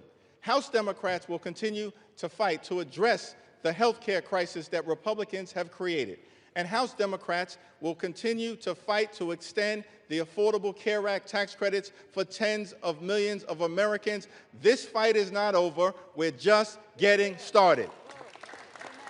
We'll fight today, We'll fight tomorrow. We'll fight this week. We'll fight next week. We'll fight this month. We'll fight next month. We'll fight until we win this battle for the American people. That's our commitment as House Democrats. And there's only two ways that this fight will end. Only two ways, Mr. Speaker, that this fight will end. Either Republicans finally decide to extend the Affordable Care Act tax credits this year, or the American people will throw Republicans out of their jobs next year and end the speakership of Donald J. Trump once and for all. That's how this fight ends. Mr. Speaker, during this painful Trump-Republican shutdown, what we've seen is two different philosophies in terms of how to govern for the American people. The Democratic Party philosophy is clear. We are ready, willing, and able to find bipartisan common ground anytime, any place, to enact spending agreements that actually make life better for the American people. But in order to do that, we need to have partners on the other side of the aisle who are actually willing to find a bipartisan path forward. But what we've seen from Republicans from the very beginning of this presidency is a my way or the highway approach. That's been the Republican philosophy. Jam your extremism down the throats of the American people. That's what we've seen from day one of this presidency. That's the reason why the government has been shut down by Republicans and Donald Trump for the longest period of time in American history. What have we seen from Donald Trump and Republicans during this shutdown? A consistent unwillingness to actually find common ground in order to make life better for the American people. Donald Trump, during this shutdown, found the time to play golf week after week after week. Donald Trump found the time to pardon serial fraudsters like George Santos and Rudolph Giuliani. Donald Trump found the time to meet with the Chinese Communist Party. Donald Trump found the time to destroy the East Wing of the White House. Donald Trump found the time to extort $230 million from the Department of Justice so he could line his pockets. Donald Trump found the time to bail out Argentina with $40 billion. Donald Trump found the time to rip away SNAP benefits from 42 million Americans. Mr. Speaker, these extremists are not like us. They're not like us. They have zero interest in fighting hard to make life better for the American people. Their philosophy, my way or the highway, our response, get lost. We're going to continue to fight hard on behalf of the American people. In the midst of a health care crisis and a cost of living crisis that is very real, despite what Donald Trump, the leader of the Republican Party, has to say, he claims there is no affordability crisis in the United States of America. But why would anyone believe anything that Donald Trump or Republicans have to say on this issue?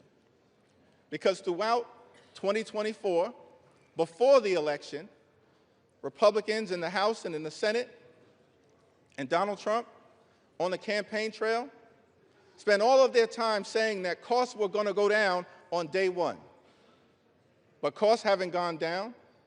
Republicans haven't done a damn thing to lower the high cost of living. Costs haven't gone down in this country. Costs have gone up. Inflation is on the way up. Housing costs out of control. Grocery costs out of control. Electricity bills out of control. Healthcare costs skyrocketing out of control. And in the midst of this affordability crisis, seeing this, Democrats said, we've got to fight to make sure that we extend the Affordable Care Act tax credits so that tens of millions of people, working class folks, middle class folks, people in rural America, working class America, small town America, the heartland of America, black and brown communities all throughout America, don't experience premium increases that in some cases will go up by $1,000 or $2,000 per year. In many cases, month after month after month, $1,000 or $2,000 per month, tens of thousands of dollars per year. Unacceptable in this country, the wealthiest country in the history of the world.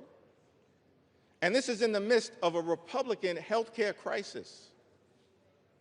Republicans enacted the largest cut to Medicaid in American history, ripped health insurance away from 14 million Americans. As a result of Republican policies, hospitals, nursing homes, and community-based health centers are closing all across America, including in rural parts of this great country of ours. And now, because of Republican refusal to extend the Affordable Care Act tax credits, tens of millions of Americans are at risk of being unable to afford to go see a doctor when they need one. In this country, the wealthiest country in the history of the world, it can't be the case that health care is simply a privilege for the wealthy, the well-off, and the well-connected. Mr. Speaker, that's the Republican perspective.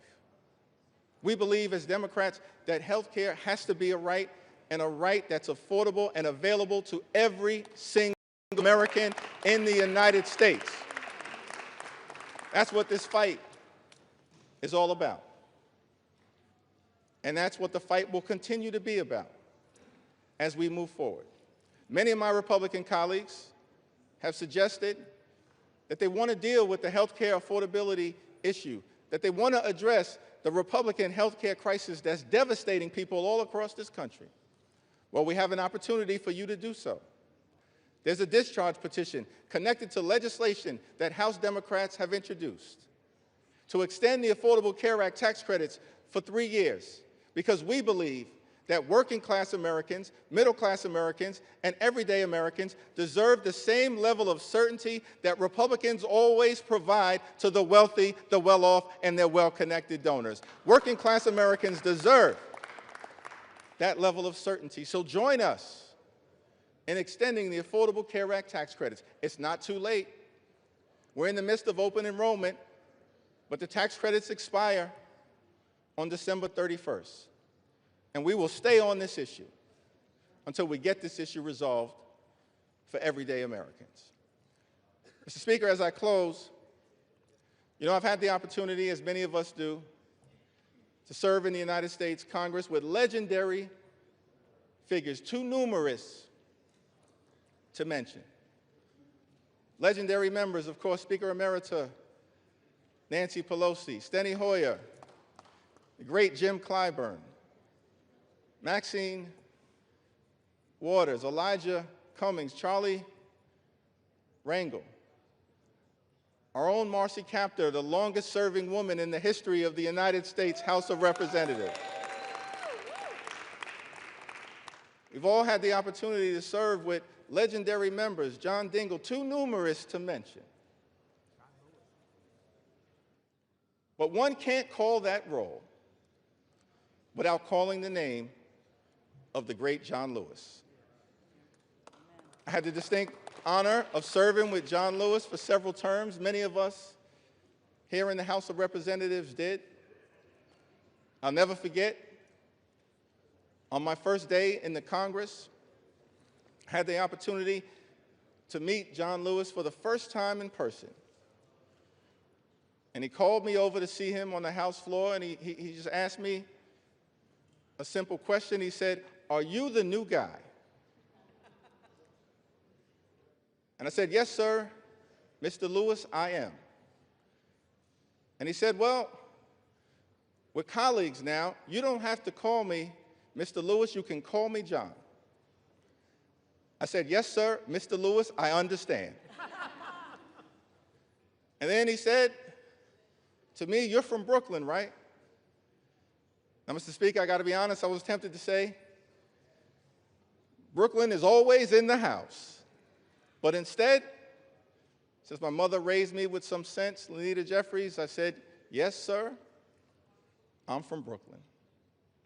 And then he said something to me that I've never forgotten. He said, "Well, I hear some positive things about you from your predecessor, but Washington, D.C., young man, can be a rough place. So I don't want you to get into any trouble unless it's good trouble.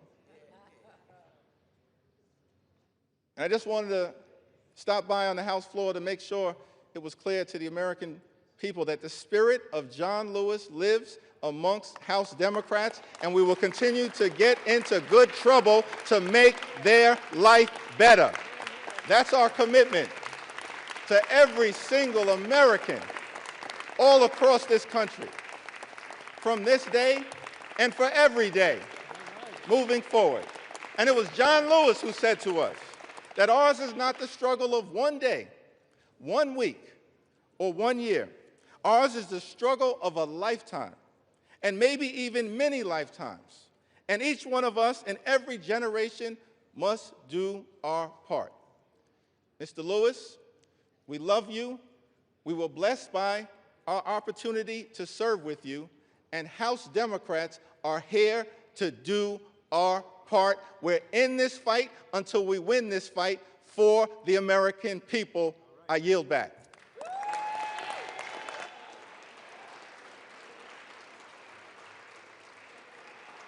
The gentleman yields. Members are reminded to refrain from engaging in personalities towards the president. The gentlewoman from Connecticut has 30 seconds remaining and is recognized. I yield back the balance of my time. The gentlewoman from Connecticut yields. The gentleman from Oklahoma is recognized. Thank you very much, Mr. Speaker. It's my distinct pleasure to yield the balance of our time to the distinguished Speaker of the House, my very good friend and a person I admire greatly. 1 minute. I'm actually just going to hold you to 1 minute, Mr. Okay. Speaker. My good friend, the gentleman from Louisiana, Speaker Mike Johnson. The gentleman from Louisiana is recognized.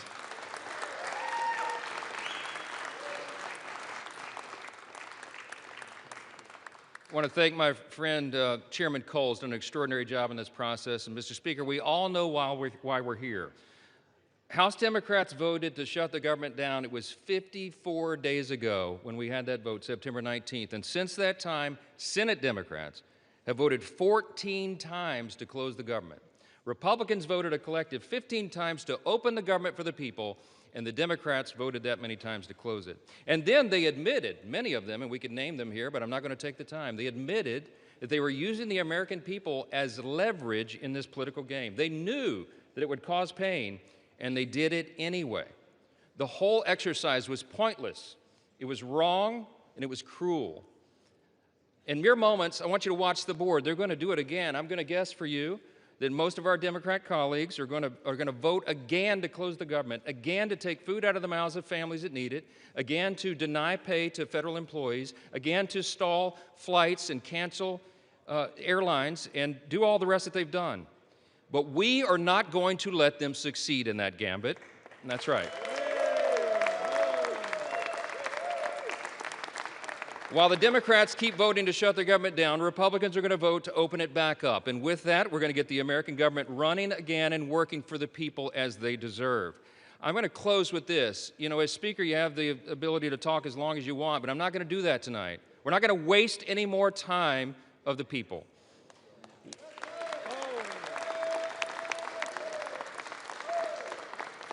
I'm just going to say this. I think that everybody needs to remember this one simple thing. From the very beginning of this whole ordeal, on the Republican side, we operated in good faith. We offered a clean, nonpartisan CR. We were honest and transparent with the American people from the very beginning, and every single day of the shutdown, we went out and looked right into the camera with a press conference and told the American people the simple truth. We have done for the people what has been right and just and truthful. And in the end, that is what God honors always. Don't forget it.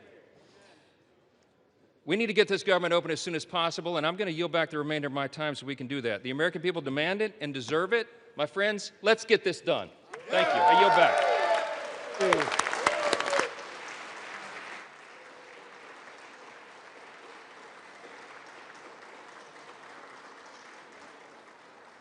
Proud of you. The gentleman yields. The gentleman from Oklahoma has 3 minutes remaining and is recognized. I yield back the balance of my time. The gentleman yields. All time for debate has expired. Pursuant to House Resolution 873, the previous question is ordered. The question is on the motion by the gentleman from Oklahoma, Mr. Cole. All those in favor say aye. All those opposed say no. In the opinion of the chairs, the ayes have it. For what purpose does the gentleman from Connecticut stand? Mr. Speaker, I request the yeas and nays. The yeas and nays are requested. Those favoring a vote by the yeas and nays will rise. A sufficient number having risen, the yeas and nays are ordered. Members will record their votes by electronic device. This is a 15-minute vote.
On this vote, the yeas are 222, the nays are 209. The bill is passed. The motion is adopted.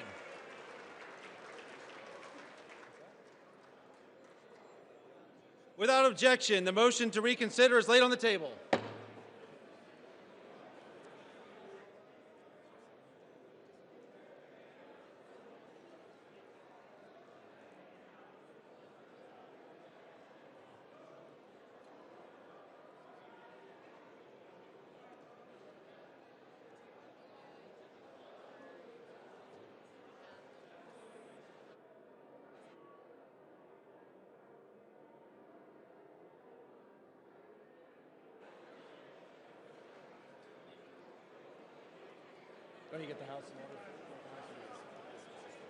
The chair lays before the House a communication. The Honorable the Speaker, House of Representatives, sir. I respectfully request to be relieved from assignments to the House Armed Services Committee and the House Select Committee on competition between the United States and the Chinese Communist Party, effective immediately. It has been an honor and privilege to serve on these committees on behalf of my constituents and the American people. Signed sincerely, Mikey Sherrill, Member of Congress. Without objection, the resignation is accepted.